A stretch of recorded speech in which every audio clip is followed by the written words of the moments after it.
नमस्कार दोस्तों, कैसे हो आप लोग? स्वागत है आपका। आज हम लोग पीआईबी न्यूज़ देखने वाले हैं, जून के सेकंड वीक का। हम लोगों ने पहला वीक का ऑलरेडी कवर कर लिया है पीआईबी न्यूज़। आज हम लोग जून का सेकंड वीक कर रहे हैं। इसके बाद जून का थर्ड वीक भी आ जाएगा और फोर्थ वीक भी आ जाएगा, टेंशन नहीं लो, जल्दी ही आ जाएगा।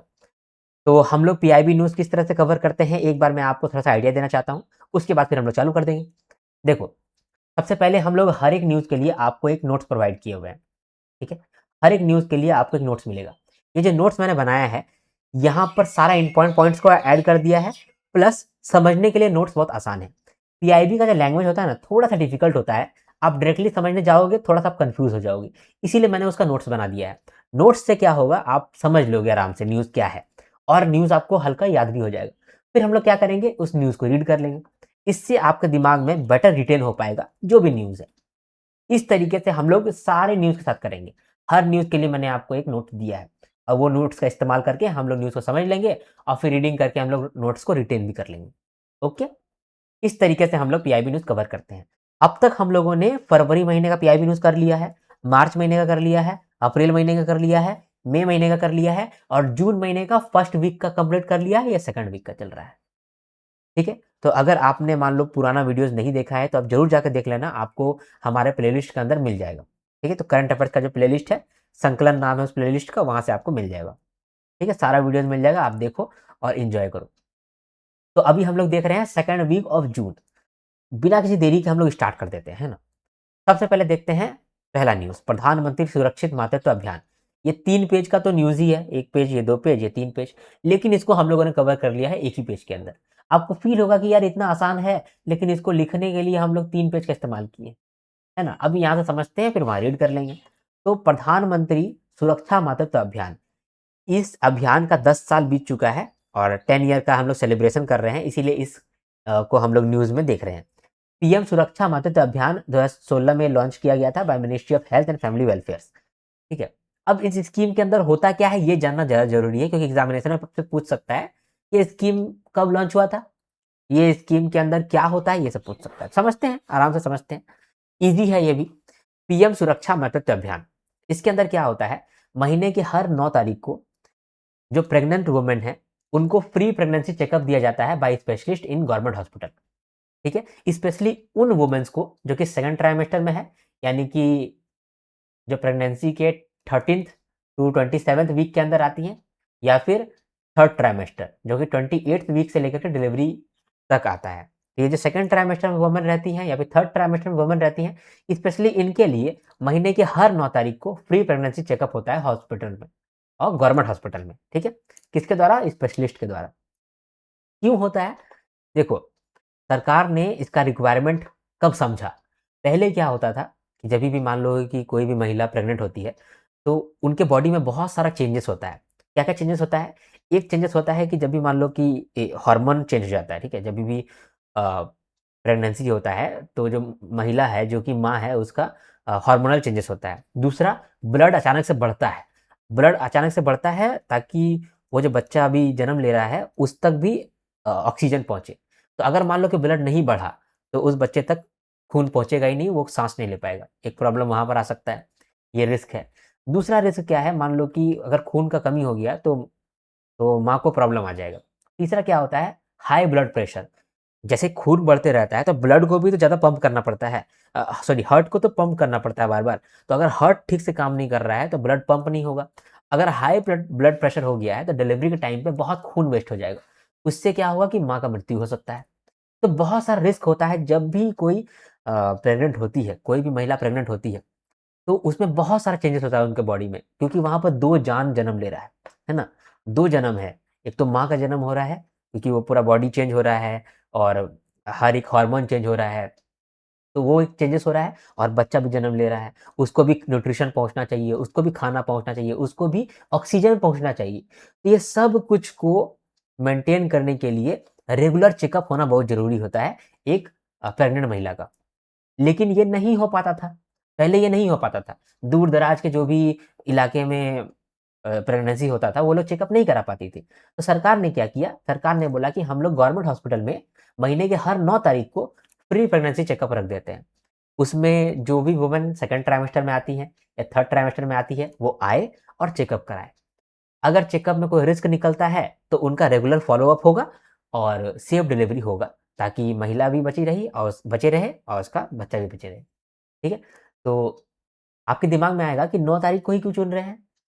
तो 9 तारीख को इसीलिए चुन रहे हैं क्योंकि अगर मान लो कि एक पर्टिकुलर डेट पहले से डिसाइडेड रहेगा, तो डॉक्टर को भी क्लैरिटी रहेगा कि इस डेट को हम लोग को जाना है वहाँ पर चेकअप करने के लिए।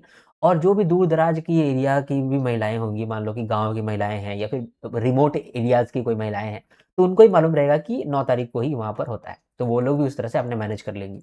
इसीलिए 9 तारीख को चुना गया है। ठीक है? इसका ऑब्जेक्टिव क्या है? ये जो चेकअप हो रहा है उसका ऑब्जेक्टिव क्या है? ऑब्जेक्टिव क्लियर है कि पहले रिस्क जो है वो पहले डिटेक्ट कर लो। अर्ली रिस्क डिटेक्शन होगा तो हम लोग टाइमली मेडिकल इंटरवेंशन कर पाएँगे। इससे क्या होगा? सेफ प्रेगनेंसी और सेफ डिलीवरी हो पाएगा। तो यही काम है। अगर मान लो कोई हाई रिस्क प्रेगनेंसी के अंदर आती है, तो कैसे हम लोग चेक करते हैं? हम लोग 25 रिस्क फैक्टर चेक करते हैं और 25 रिस्क फैक्टर में अगर कोई भी रिस्क नहीं है तो उसको ग्रीन स्टिकर दिया जाता है, अदरवाइज़ उसको रेड स्टिकर दिया जाता है। रेड स्टिकर का मतलब कि वो हाई रिस्क प्रेगनेंसी के केस में आ गया। अगर ऐसा होता है तो उसको रेगुलर फ़ॉलो-अप होता है और जब तक उसका डिलीवरी नहीं होता है, वो डॉक्टर की नज़र में रहती है। ठीक है?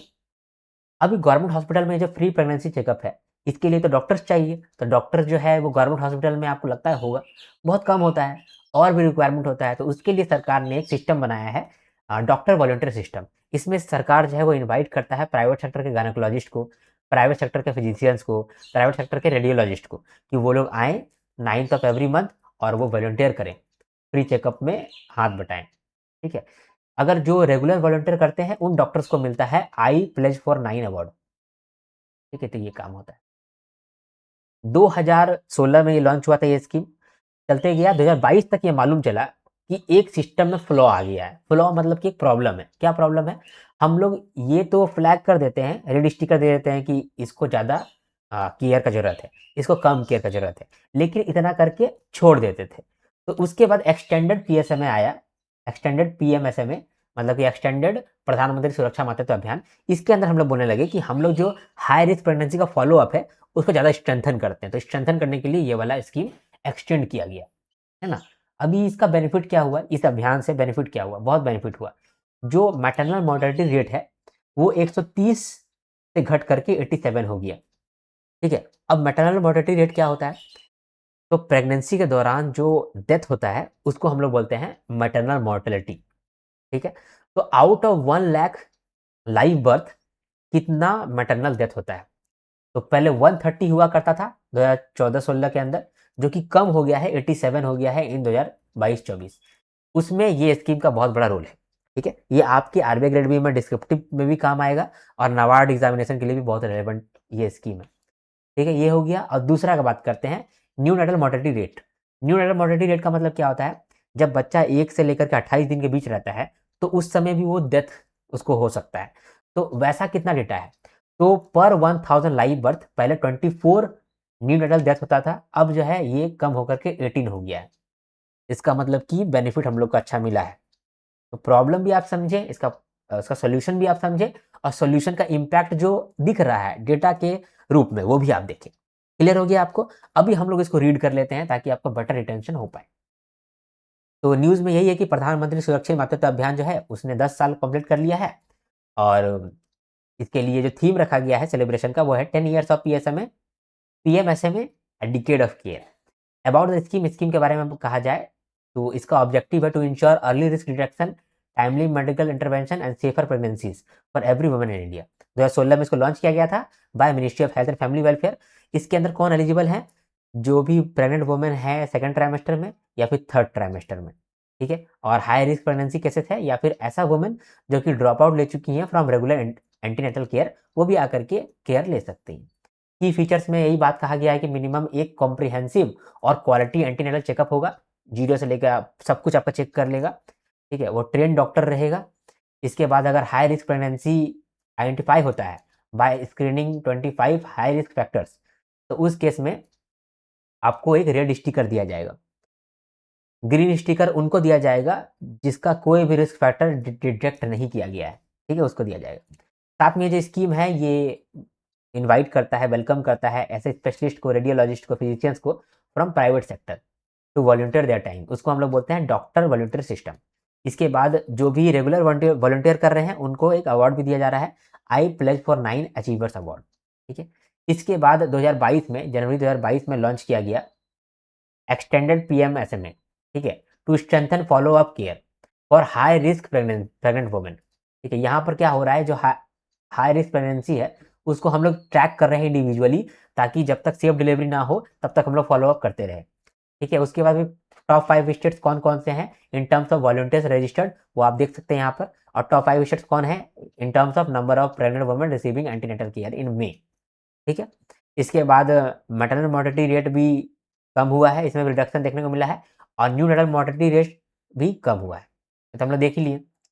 तो आपको समझ में आया कि न्यूज़ क्या था। अभी हम लोग अगला न्यूज़ की ओर आगे बढ़ते हैं। अगला न्यूज़ क्या है? अगला न्यूज़ है एम्पावरिंग पुअर। पुअर को हम लोगों को एम्पावर करना है। तो अभी जो है ना 25 करोड़ लोग मल्टी डायमेंशनल पॉवर्टी से बाहर निकल चुके हैं इंडिया के अंदर। देखो, मल्टी डायमेंशनल पॉवर्टी से बाहर निकल गए हैं, इसका क्या मतलब है? मल्टी डायमेंशनल पॉवर्टी क्या होता है? देखो, एक पॉवर्टी होता है जिसमें हम लोग बोलते हैं कि आपके पास पैसा नहीं है इसीलिए आप गरीब हैं, मेरे पास पैसा नहीं है तो इसीलिए हम गरीब हैं। ये होता है सिंगल डायमेंशनल पॉवर्टी, कि पैसा नहीं है इसीलिए गरीब है। ठीक है, लेकिन फॉर एग्जाम्पल अगर मैं ऐसा बोलूँ कि एक इंसान है जिसके पास पैसा नहीं है, ठीक है, लेकिन वो सरकार का छत्र छाया में रहता है। सरकार का छत्र छाया का मतलब कि वो सरकारी आवास में रह रहा है, सरकारी खाना खा रहा है, ठीक है, सरकारी एजुकेशन ले रहा है, मस्त एजुकेशन ले रहा है, एकदम टॉप लेवल एजुकेशन ले रहा है। अगर वो सारा चीज़ ले रहा है लेकिन उसके पास पैसा नहीं है, वो पैसा नहीं कमाता है, तो वो गरीब होगा क्या? नहीं, गरीब तो नहीं होगा, क्योंकि वो बाकी डायमेंशन में गरीब नहीं है, सिर्फ एक ही डायमेंशन में गरीब है, पैसा में, है ना। तो यहाँ पर मल्टी डायमेंशनल पॉवर्टी जो है उसमें हम लोग देखते हैं कि हर डायमेंशन में इंसान गरीब है या नहीं है। अगर हर डायमेंशन में गरीब है तो उसको हम लोग बोलते हैं वो गरीब है। अगर हर डायमेंशन में गरीब नहीं है तो उसको बोलते हैं गरीब नहीं है। इसको हम लोग बोलते हैं मल्टी डायमेंशनल पॉवर्टी। तो मल्टी डायमेंशनल पॉवर्टी जो है ना, वो हम लोग पॉवर्टी देखते हैं 3 मेजर डायमेंशन में, कि वो 3 एरियाज में पॉवर्टी है कि नहीं है। पहला हेल्थ, क्या हेल्थ में पॉवर्टी है?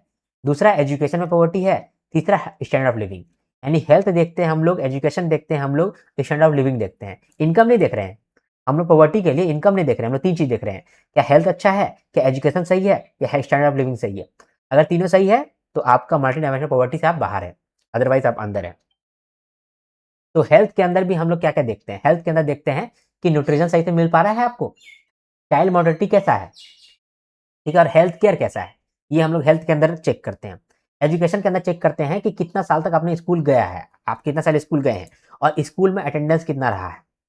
ठीक है, इसके बाद स्टैंडर्ड ऑफ लिविंग में देखते हैं ड्रिंकिंग वाटर कैसा है, इलेक्ट्रिसिटी आपके घर में है कि नहीं है, टॉयलेट है कि नहीं है, एसेट हाउसिंग एसेट है कि नहीं है, ठीक है, और कुकिंग ऑयल है कि नहीं है, ये सब चीज़ देखा जाता है। समझ में आ गया आपको? बस यही सीन है। तो इसीलिए यहाँ कहा जा रहा है कि 25 करोड़ लोग जो है ना वो मल्टी डायमेंशनल पॉवर्टी से बाहर आ गए हैं इंडिया के अंदर। तो यानी कि इंडिया के अंदर बहुत सारे लोगों का हेल्थ अच्छा हो गया होगा, एजुकेशन अच्छा हो गया होगा, स्टैंडर्ड ऑफ लिविंग अच्छा हो गया होगा। यानी ये जो फैसिलिटी पहले नहीं मिल पा रहा था, ये फैसिलिटी अभी मिल पा रहा होगा, तभी नहीं ये लोग मल्टी डायमेंशनल पॉवर्टी से बाहर आ गए हैं। तो कैसे? कैसे से पहले समझो कि कितना, ठीक है, समझो। 2013-14 में 29.17% इंडियंस मल्टी डायमेंशनल पॉवर्टी के अंदर आते थे, जो कि 2022-23 में 11.28% इंडियंस रह गए हैं। यानी कि अब सिर्फ 11.28% इंडियंस मल्टी डायमेंशनल पॉवर्टी के अंदर है। ये कैसे हुआ? ये कैसे हुआ? सरकार बोल रहा है कि देखो, स्टैंडर्ड ऑफ लिविंग हम लोगों ने इम्प्रूव किया है। कैसे इम्प्रूव किया है? हम लोगों ने जल जीवन मिशन के अंदर 15 करोड़ रूरल टैप लगाया है, टैप वाटर लगाया है जल जीवन मिशन के अंदर। तो इसके बाद फिर स्वच्छ भारत मिशन के अंदर 2 करोड़ टॉयलेट बनवाए हैं। ठीक है, उसके बाद फिर पीएम उज्ज्वला योजना के अंदर हम लोग 10 करोड़ एलपीजी कनेक्शन लगवाए हैं। आयुष्मान भारत के अंदर हम लोग हेल्थ केयर फैसिलिटी प्रोवाइड करवाए हैं, है ना। इसके बाद पीएम गरीब कल्याण अन्न योजना के अंदर हम लोगों ने फ्री फूड ग्रेन्स भी दिया है, ताकि क्या क्या हो सके, ताकि न्यूट्रिशन हो सके, है ना। न्यूट्रिशन ठीक किया, कैसे ठीक किया? पीएम गरीब कल्याण योजना। हेल्थ केयर ठीक किया, कैसे ठीक किया? आयुष्मान भारत के थ्रू ठीक किया। चाइल्ड मोर्टेलिटी कैसे ठीक किया? अभी ऊपर में हम लोग देख करके आए हैं, कौन सा स्कीम देखे थे ना, प्रधानमंत्री सुरक्षा मातृत्व अभियान, तो उसमें तो चाइल्ड मोर्टेलिटी भी ठीक हो रहा है। ईयर्स ऑफ स्कूलिंग और स्कूल अटेंडेंस, इसके लिए हम लोगों का स्वच्छ स्कूल, गवर्नमेंट स्कूल चलता है। स्टैंडर्ड ऑफ लिविंग में हम लोग ड्रिंकिंग वाटर के लिए जल जीवन मिशन लेकर के आ गए हैं। अभी इलेक्ट्रिसिटी हर जगह में पहुंच गया है, टॉयलेट भी बहुत सारा बनवाया गया है, कुकिंग ऑयल कुकिंग फ्यूल के लिए एलपीजी कनेक्शन लगाया गया है और हाउसिंग एसेट के लिए भी काम किया गया है। तो अगर आप देखोगे गौर करके तो मल्टी डायमेंशनल पॉवर्टी के अंदर जो चीज़ों में प्रॉब्लम होता था तो वो सब चीज़ों पे सरकार ने काम किया है और उस हिसाब से ही 25 करोड़ लोग जो हैं वो मल्टी डायमेंशनल पॉवर्टी से बाहर आ गए। सिंपल, इसमें कोई भी डाउट नहीं होना चाहिए आपको, बस ये है। ठीक है? तो इसको रीड करते हैं, एम्पावरिंग पुअर। ठीक है? इसमें 25 करोड़ लोग जो हैं वो मल्टी डायमेंशनल पॉवर्टी से बाहर आ गए हैं। ठीक है? और मल्टी डायमेंशनल पॉवर्टी जो है वो कम हो गया है। 2013-14 में 29.17% था, जो कि अब 11.28% रह गया है इन 2022-23। ठीक है? इसका कारण क्या है? इसका कारण है रूरल टैप वाटर कवरेज। ठीक है? जो कि बढ़ा है और अभी 15 करोड़ हो गया है बाय मई 2026। टॉयलेट जो है वो 2.11 करोड़ हाउस होल्ड टॉयलेट्स बनाए गए हैं, जो कि रूरल सैनिटेशन कवरेज को ठीक कर दिया है। एलपीजी कनेक्शन भी आया है थ्रू पीएम उज्ज्वला योजना। ठीक है? आयुष्मान भारत के अंदर भी 43.93 करोड़ हेल्थ कार्ड इशू किया गया है। इसके बाद जो female primary school drop out rate है वो भी कम हुआ है। जो प्राइमरी स्कूल में पहले फीमेल नहीं जाती थी, नहीं जा पाती थी, उनको घर का काम करना पड़ता था, तो अभी वो ड्रॉप आउट भी कम हुआ है। अब स्कूल में बच्चियां ज़्यादा देर तक पढ़ती हैं। मतलब ये डेटा है, देखा जा रहा है ना। तो क्लियर, ये भी समझ में आ रहा है हमको, तो कुछ है ही नहीं इसमें कुछ। इसमें न्यूज़ में कुछ है? कुछ भी नहीं। भी आगे बढ़ते हैं। हाँ, एक चीज़ जानते हो, हमको ये चीज़ अच्छा लगता है, भले ही आप कुछ भी बोलो, ठीक है? ये जो अभी का करंट सरकार है, इसने बहुत सारा गलत काम भी किया है और बहुत सारा काम में ये बहुत नाकामयाब रहा है। लेकिन कुछ लोग बोलते हैं कि ये सरकार ने कुछ काम नहीं किया। कुछ ऐसे लोग कहते हैं कि ये सरकार ने कुछ भी काम नहीं किया है, ज़ीरो काम किया है। तो वहाँ पे मुझे थोड़ा-सा बुरा लगता है कि नहीं भाई, कुछ काम इन्होंने किया है और वो काम बहुत क्रूशियल था। जो सबसे बड़ा लेगेसी जो मोदी जी लेकर के जाएँगे, सबसे बड़ा लेगेसी मेरे हिसाब से वो है ये टॉयलेट। टॉयलेट। आप ये बहुत छोटा बात लगता है, लेकिन अगर आप गाँव में जाओगे तो पहले जो है ऑलमोस्ट 99% लोग खेत में जाते थे। छोटे टाउन्स में ही देख लो, गाँव में भी बात नहीं कर रहा हूँ मैं, छोटे टाउन्स में देख लो, पहले एटलीस्ट 50% लोग खेत जाते थे, पॉटी करने के लिए खेत जाते थे। लेकिन कम से कम अभी टॉयलेट का सुविधा हो गया है, तो घर की महिलाएँ तो नहीं जा रही हैं। ये बहुत बड़ा बात है, ये छोटा बात लगता है लेकिन ये एक्चुअली बहुत बड़ा बात है। दूसरा, इलेक्ट्रिसिटी। अभी मैं देखता हूँ क्योंकि मैं तो एक गाँव वाले एरिया में रहता हूँ ना, तो ये एरिया जो है, गाँव एरिया पूरा नहीं है, टाउन है, लेकिन चलो इसके अगल-बगल में बहुत सारा गाँव है। तो मैं वहाँ पर जाकर के देखता हूँ, पहले इलेक्ट्रिसिटी नहीं आया करता था, लेकिन अभी सबके घर में इलेक्ट्रिसिटी है, सब टीवी चलाते हैं, ठीक है? तो ये एक दूसरा कारण है। देखो ये काम कोई दूसरा सरकार भी करता, लेकिन इस सरकार के थ्रू ये काम जल्दी हुआ है। कुछ अच्छा काम किया, उसका क्रेडिट देना पड़ेगा, हालाँकि बहुत सारा गलत काम हुआ है, वो भी मानना पड़ेगा, बहुत सारा गलत काम हुआ है, बहुत सारा काम अभी नहीं हुआ है। लेकिन हाँ, ये कुछ काम जो है, जो कि बहुत क्रूशियल था, ये हो गया है। ठीक है? ये जो एलपीजी कनेक्शन है, ये बहुत क्रूशियल है, ये पहले नहीं हुआ करता था, अभी ये हुआ है। यहाँ पर जो बात कहा गया है कि मल्टी डायमेंशनल पॉवर्टी से इंडिया में 25 करोड़ लोग बाहर आए हैं, तो इसका क्रेडिट देना पड़ेगा इस बार का सरकार को। इसका क्रेडिट तो आपको देना पड़ेगा। बाकी बहुत सारा गलत काम भी हुआ है, ठीक है? लेकिन कुछ अच्छा काम हुआ है। तो जो कुछ लोग बोलते हैं ना कि कुछ भी काम नहीं हुआ है, नहीं भाई, कोई भी चीज़ 100% व्हाइट नहीं होता है और 100% ब्लैक नहीं होता है, वो ग्रे होता है। कुछ अच्छा काम होगा, कुछ खराब काम होगा।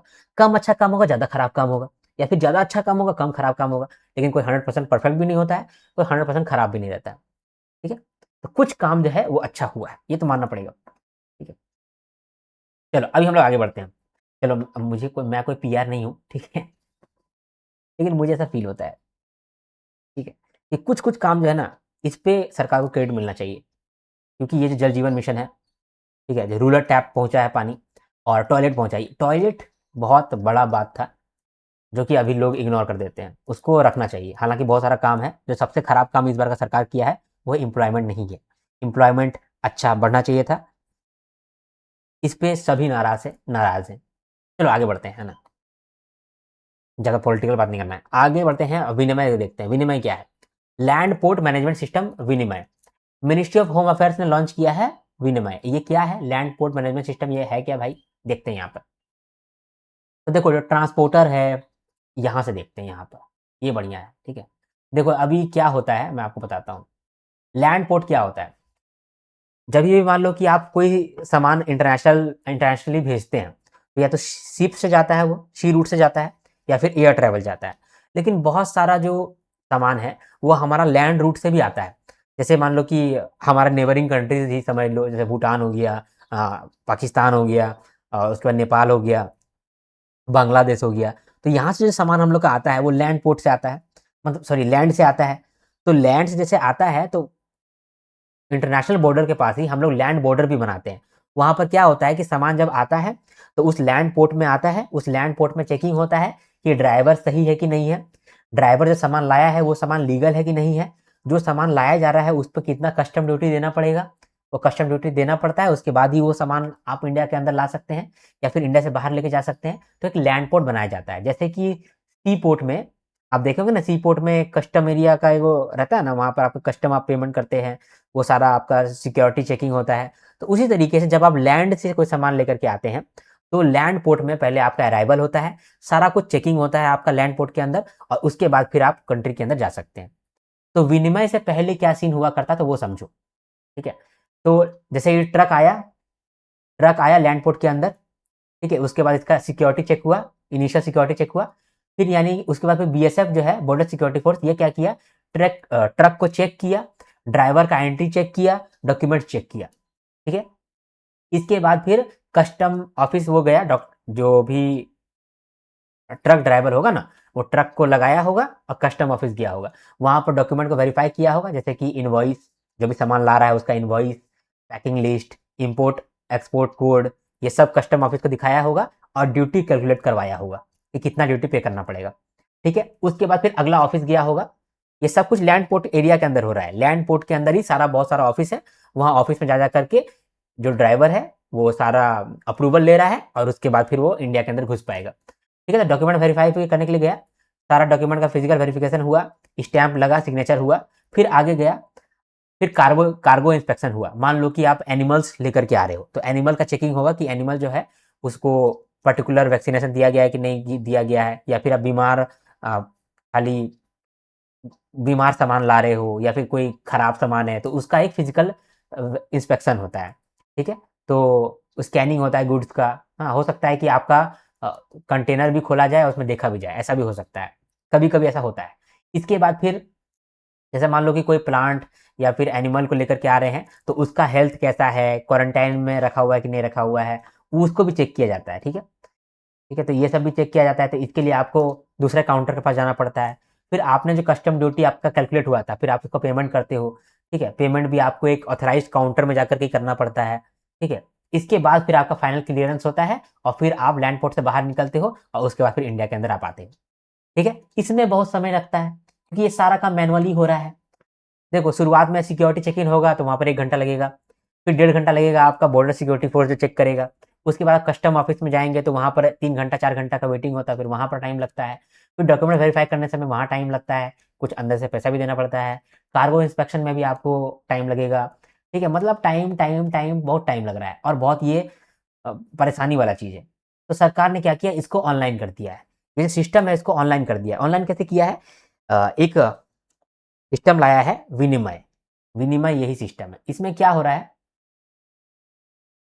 आप अभी देखें कि ड्राइवर जो है वो अलग अलग काउंटर में जा रहा है और अपना डॉक्यूमेंट्स स्कैन करवा रहा है, डॉक्यूमेंट चेक करवा रहा है, इनवॉइस दिखवा रहा है, बहुत समय लग रहा है। और हर ऑफिस में जाकर के वो इनवॉइस दिखा रहा है, हर ऑफिस में जाकर के अपना कार्गो डिटेल बता रहा है, हर ऑफिस में जाकर के वो अपना डिटेल दे रहा है, अपना आईडी कार्ड दिखा रहा है। तो इससे अच्छा क्या है, विनिमय में क्या हो रहा है कि लैंड पोर्ट में जाने से पहले ही आप ऑनलाइन ही अपलोड कर दो इनवॉइस, ऑनलाइन ही कार्गो डिटेल डाल दो, जो सामान है उसका बिल वगैरह सब डाल दो, ट्रक का डिटेल्स डाल दो, ठीक है, ड्राइवर का भी डिटेल्स डाल दो कि कौन ड्राइवर है, और सपोर्टिंग डॉक्यूमेंट कुछ है तो वो भी डाल दो। सब कुछ डाल दिया आपने ऑनलाइन। अब ये सारा डिटेल जो है ना, ये सारा ऑफिसर्स को मिल जाएगा जो कि वहाँ पर है, लैंड लैंड पोर्ट के अंदर है। सीबीआईसी को भी मिल जाएगा, ठीक है, बीएसएफ को मिल जाएगा, डीजीएफटी को मिल जाएगा, यूआईडीआई को मिल जाएगा, सबको मिल जाएगा। वो सारा डॉक्यूमेंट को डिजिटल वेरीफाई कर लेंगे और डिजिटल वेरीफाई करके एक क्यूआर मिल जाएगा इनको, वो क्यूआर ये लोग चिपका करके आगे बढ़ जाएंगे और ट्रक में लगा लेंगे। जैसे ही ट्रक आएगा लैंड पोर्ट में वैसे ही हम लोग उस क्यूआर को स्कैन कर लेंगे या फिर ट्रक नंबर को हम लोग स्कैन कर लेंगे, ठीक है। और अगर उसमें कोई रिस्क नहीं है तो उसको तुरंत हम लोग इंस्पेक्शन कर लेंगे और उनको भेज देंगे। और अगर लगेगा कि किसी ट्रक में थोड़ा सा डाउट है तो उसको रोका जाएगा, थोड़ा बहुत चेक किया जाएगा, ज़्यादा चेक नहीं किया जाएंगे, थोड़ा बहुत चेक करेंगे, पेमेंट ऑनलाइन ही हो जाएगा और उसको फिर सीधा क्लियरेंस मिल जाएगा। तो इसमें बहुत कम समय लगेगा, ठीक है, और रेपुटेशन कम हो जाएगा। सिस्टम का हम लोग अच्छे से इस्तेमाल कर लिए, है ना? तो जो 1 से 2 दिन लगता है टाइम, वो आपका आधा घंटा में हो जाएगा, 2 1 घंटा में हो जाएगा और तुरंत वो निकल के आ जाएगा, है ना? इस तरीके से ये काम हम लोग देखते हैं। ओके, तो विनिमय लॉन्च किया गया। ये क्या है? लैंड पोर्ट मैनेजमेंट सिस्टम है, ठीक है?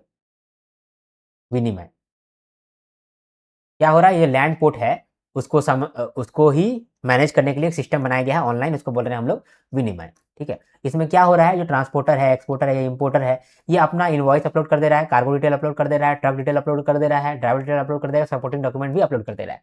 इसके बाद रियल टाइम इन्फॉर्मेशन जो है वो अपडेट हो जा रहा है थ्रू विनिमय पोर्टल और सारे ऑफिसर्स के पास चला जा रहा है, सारे काउंटर के पास चला जा रहा है। इससे क्या हो रहा है? फास्ट प्रोसेसिंग हो रहा है, फास्ट वेरिफिकेशन हो रहा है और फास्ट अप्रूवल हो रहा है, और इससे कंट्री के अंदर उसको एंट्री मिल जा रहा है, ठीक है? वही यहाँ पर लिखा हुआ है कि अगर डिजिटल इंटीग्रेटेड प्लेटफॉर्म है for managing cargos, vehicles, passengers at land ports, ठीक है? This system is a part of government smart border initiative. इसके अंदर जो 90% ऑफ पेपर वर्क है वो खत्म हो जाएगा। एक सिंगल इलेक्ट्रॉनिक विंडो है विनिमय पोर्टल, और इसके अंदर जो ट्रक का वेटिंग टाइम है वो 40% से लेकर के 60% तक कम होगा। गेट प्रोसेसिंग टाइम जो है वो 22 से लेकर 35% कम हो जाएगा बस। और इम्प्रूव कोऑर्डिनेशन होगा through real time data sharing among agencies, ठीक है? बस यही यहाँ पर बात कहा गया है, इस न्यूज़ में तो और कुछ है भी नहीं। आगे बढ़ते हैं और देखते हैं सैपलिंग। ये सैपलिंग क्या है? देखो, ministry of food processing of India, ठीक है, ministry of food processing industries, और दूसरा सैपलिंग प्लेटफॉर्म, ये लोग दोनों मिल करके एक इवेंट ऑर्गेनाइज किया था अहमदाबाद में। तो अहमदाबाद में एक इवेंट ऑर्गेनाइज किया गया है by World Bank led sapling initiative और दूसरा ministry of food processing industries, ठीक है? और यहाँ पर हम लोगों ने बात किया है कि फूड प्रोसेसिंग इकोसिस्टम को किस तरह से हम लोगों को स्ट्रॉन्ग करना है। ये फूड प्रोसेसिंग क्या होता है पहले ये समझो, और उसके लिए ये लोग दोनों मिलकर के यहाँ पर इवेंट किया है उसको समझेंगे, ठीक है? तो पहले ये समझते हैं कि फूड प्रोसेसिंग क्या होता है। फूड प्रोसेसिंग का मतलब होता है जो भी मान लो कि अभी एग्रीकल्चर प्रोड्यूस होता है ना, एग्रीकल्चर प्रोड्यूस है। फॉर एग्जाम्पल किसी ने आम बनाया, ठीक है, आम बनाया फॉर एग्जाम्पल आम, या फिर किसी ने बनाया है टोमेटो, ठीक है, या फिर किसी ने बनाया है आलू, ऐसे समझ लेते हैं, ठीक है, आलू। तो मान लो कि अभी जो फार्मर्स है बहुत सारा आम बनाया है, तो बहुत सारा आम बनाया है, उसका क्या करता है वो सारा आम को लेके आता है और बेचने के लिए सप्लाई कर देता है। तो जब बहुत सारा आम लेकर के आता है तो बहुत सारा आम जो है सप्लाई बढ़ा देता है, और सप्लाई अगर बढ़ गया तो उसका दाम कम हो जाएगा। दाम अगर कम हो जाएगा तो फार्मर को कम दाम मिलेगा। एक नुकसान इससे ये हो गया। लेकिन अगर वो फूड को प्रोसेस कर देता, अगर वो आम को प्रोसेस कर देता, यानी कुछ आम को वो बेच देता फ्रेश, और कुछ आम को वो जूस बना देता, ठीक है, और कुछ आम का वो अचार बना देता, तो क्या होता कि जो अचार बना है उसका वैल्यू बढ़ गया है, क्योंकि नॉर्मल आम कच्चा आम का दाम तो ज़्यादा नहीं रहता है, लेकिन अचार बनाओगे तो दाम बढ़ जाएगा। जूस बनाओगे तो आम से ज़्यादा जूस का वैल्यू हो जाता है। तो अगर फूड को प्रोसेस कर दिया जाए तो उसका वैल्यू भी बढ़ जाएगा और फार्मर्स को भी ज़्यादा पैसा मिलेगा, फार्मर्स का भी बढ़ जाएगा इनकम, और सामान भी कम वेस्टेज होगा। एक साथ जब आम आएगा ना सारा, तो कुछ सड़ जाएगा, कुछ खराब हो जाएगा, कुछ में पिल्लू लग जाएगा तो वो खराब हो जाएगा, और कुछ ही बिक पाएगा। अब कुछ ही बिक पाएगा तो कम ही इनकम आएगा। उसी तरीके से टोमेटो में भी है। टोमेटो में क्या होता है, अगर मान लो टोमेटो का बात करें तो टोमेटो के अंदर आप केचप बना सकते हैं। टोमेटो का भी केचप बनाते हैं, और क्या-क्या बनाते हैं टोमेटो, टोमेटो प्यूरी बनाते हैं। अगर आप मान लो उसको प्रोसेस कर दोगे, टोमेटो को प्रोसेस कर दोगे तो आप ज़्यादा अर्न कर पाओगे इनकम को, और आप बेटर तरीके से यूज़ कर पाओगे अपना प्रोड्यूस का। अदरवाइज़ टोमेटो बहुत सारा खराब हो जाएगा, ठीक है? और आप टोमेटो का इस्तेमाल सही से नहीं कर पाओगे, और एक साथ जब ज़्यादा टमाटो बेचोगे तो फिर आपको कम पैसा मिलेगा, क्योंकि उसका सप्लाई आपने बढ़ा दिया है, ठीक है? तो ये एक प्रॉब्लम होता है, दिखता है ना? आलू में भी सेम है। अगर मान लो कि आप आलू ऐसे बेचते हो तो कुछ आलू खराब हो जाता है, कुछ आलू का दाम कम मिलता है। लेकिन अगर आप आलू से फ्रेंच फ्राई बना देते हो, ठीक है, या फिर कोई चिप्स बना देते हो, तो चिप्स का दाम अलग होगा, और आपने सप्लाई भी नहीं ज़्यादा बढ़ाया, सप्लाई भी नहीं ज़्यादा बढ़ाया, तो वहाँ पर भी आपको अच्छा दाम मिलेगा। तो ये सब चीज़ सोचने के लिए, ये सब चीज़ डिस्कस करने के लिए सैपलिंग इनिशिएटिव आया है। सैपलिंग इनिशिएटिव जो है ना, एक साउथ एशियन कंट्रीज के साथ मिलकर के एक इनिशिएटिव है। इसका फुल फॉर्म भी आप देखोगे तो यही है, south Asian policy leadership for improve nutrition and growth, ठीक है? तो इस पे ही सैपलिंग इनिशिएटिव है। तो ये सैपलिंग इनिशिएटिव क्या कर रहा है? ये सैपलिंग इनिशिएटिव और ministry of food processing industry, ये लोग दोनों मिल करके एक इवेंट को ऑर्गेनाइज किया था। कहाँ? अहमदाबाद में, ठीक है, अहमदाबाद में किया था। अब इसी इवेंट के अंदर ना एक रिपोर्ट भी जारी किया गया है, ठीक है। उस रिपोर्ट में बताया गया है कि level of food processing in India में फूड प्रोसेसिंग कितना होता है। 2016 में सिर्फ 10% ऑफ एग्रीकल्चर प्रोड्यूस प्रोसेस होता था। मान लो कि जितना भी हम लोग प्रोडक्शन करते हैं उसका प्रोसेसिंग सिर्फ 10% का ही प्रोसेसिंग होता है, बाकी हम लोग नहीं करते हैं। 2023 में 17% ऑफ एग्रीकल्चर प्रोड्यूस को हम लोग प्रोसेस किए थे, ठीक है। तो ये इसका है, हालांकि ये बहुत कम है, इतना से हम लोग को कुछ होगा नहीं। कम से कम हम लोग को 25% एग्रीकल्चर प्रोड्यूस को फूड प्रोसेसिंग सेक्टर के अंदर लेके आना चाहिए, जो कि नहीं कर रहे हैं। इस पे सरकार को अच्छा कदम उठाना चाहिए, यहाँ पर गड़बड़ है, ठीक है। समझ में आ गया आपको, लेकिन फिर भी चलो इम्प्रूवमेंट तो है ही, ठीक है। तो ये हो गया हमारा, ये नाबार्ड के लिए बहुत रेलेवेंट टॉपिक है, ठीक है। इसको यहाँ से रीड करते हैं। तो ministry of food processing industries in collaboration with World Bank group led sapling initiative inaugurated unlocking value advancing food processing for employment generation and sustainable growth in South Asia, ठीक है। तो जो इवेंट ऑर्गेनाइज किया गया है अहमदाबाद में, उसका नाम क्या है? Unlocking value advancing food processing for employment generation and sustainable growth in South Asia. Full form आप देख लिए हैं, south Asian policy leadership for improve nutrition and growth. यहाँ पर एक रिपोर्ट का भी लॉन्च हुआ है, इसका नाम क्या है? Assessment of level of food processing in India. इसके अंदर जो overall processing levels of India है वो बढ़ा है, 10% से बढ़ करके 17% हो गया 2023 में, ठीक है। सिंपल है। आगे बढ़ते हैं, अब देखते हैं अगला न्यूज को। ये न्यूज जो है वो देखने में बहुत डिफिकल्ट लगता है, लेकिन है आसान। और इस न्यूज को हम लोगों ने कवर कर भी लिया था, मार्च महीने में हम लोगों ने इस न्यूज को कवर किया था, ये स्कीम को कवर किया था, अगर आपको याद है तो। लेकिन यहाँ पर मार्च महीने से अभी जून महीना हो गया ना, इसमें कुछ चेंजेस हुआ है, 2 चेंजेस हुआ है। यहाँ जो आपको पीला पीला दिख रहा है ना, येलो येलो, यही चेंजेस फेलो है, मतलब इसमें चेंज हुआ है, ठीक है। तो देखते हैं इसको, है ना, समझते हैं और फिर रीड भी कर लेंगे। यहाँ समझते हैं, credit guarantee scheme for micro finance institution, ठीक है। देखो क्या होता है यहाँ पर, जनरली मैं बताता हूँ, जो माइक्रो फाइनेंस इंस्टीट्यूशन होता है ना, कलर चेंज करता हूँ, बड़ा एक कलर से ना मजा नहीं आ रहा है ना, कलर चेंज करते हैं। तो देखो जैसे ये माइक्रो फाइनेंस इंस्टीट्यूशन है, माइक्रो फाइनेंस इंस्टीट्यूशन का मतलब क्या होता है? जो कि स्मॉल लोन्स देता है। देखो बड़ा बड़ा कंपनीज जो है ना, बड़ा बड़ा बैंक्स जो होता है, वो स्मॉल बोरोवर्स को 20,000 30,000 25,000 इसका लोन नहीं देता है, क्योंकि उसमें बहुत डॉक्यूमेंटेशन खर्चा होता है बड़ा बड़ा बैंक का। तो इसीलिए बोलता है कि देंगे, लेकिन मन नहीं कर रहा देने का, एकदम चल जाओगी ऐसे, ठीक है। तो इसीलिए माइक्रो फाइनेंस इंस्टीट्यूशन वहां पर आया है, इसका कॉन्सेप्ट आया है। और माइक्रो फाइनेंस इंस्टीट्यूशन क्या करता है? छोटा छोटा लोन भी देता है स्मॉल बोरोवर्स को। तो स्मॉल बोरोवर्स तक पैसा पहुंचना बहुत जरूरी है, सरकार भी ये जानता है। तो सरकार ये जान रहा है कि कैसे पैसा पहुंचेगा, माइक्रो फाइनेंस इंस्टीट्यूशन पैसा देगा। लेकिन प्रॉब्लम यह है कि जो माइक्रो फाइनेंस इंस्टीट्यूशन है, इसके पास खुद के पास पैसा नहीं है, ये पैसा कहां से देगा? ये लोन कहां से देगा? इसका पास खुद ही पैसा कमी हो जा रहा है, क्योंकि गरीब हमारे देश में बहुत सारे लोग हैं। हम गरीब, आप गरीब, वो गरीब, सब गरीब ही है। और इसकी वजह से सब कुछ छोटा छोटा लोन लेने के लिए जाते हैं, और वहां पर माइक्रो फाइनेंस इंस्टीट्यूशन के पास पैसा कम हो जाता है। तो माइक्रो फाइनेंस इंस्टीट्यूशन ऐसे क्या करता है? ये भी लोन लेता है।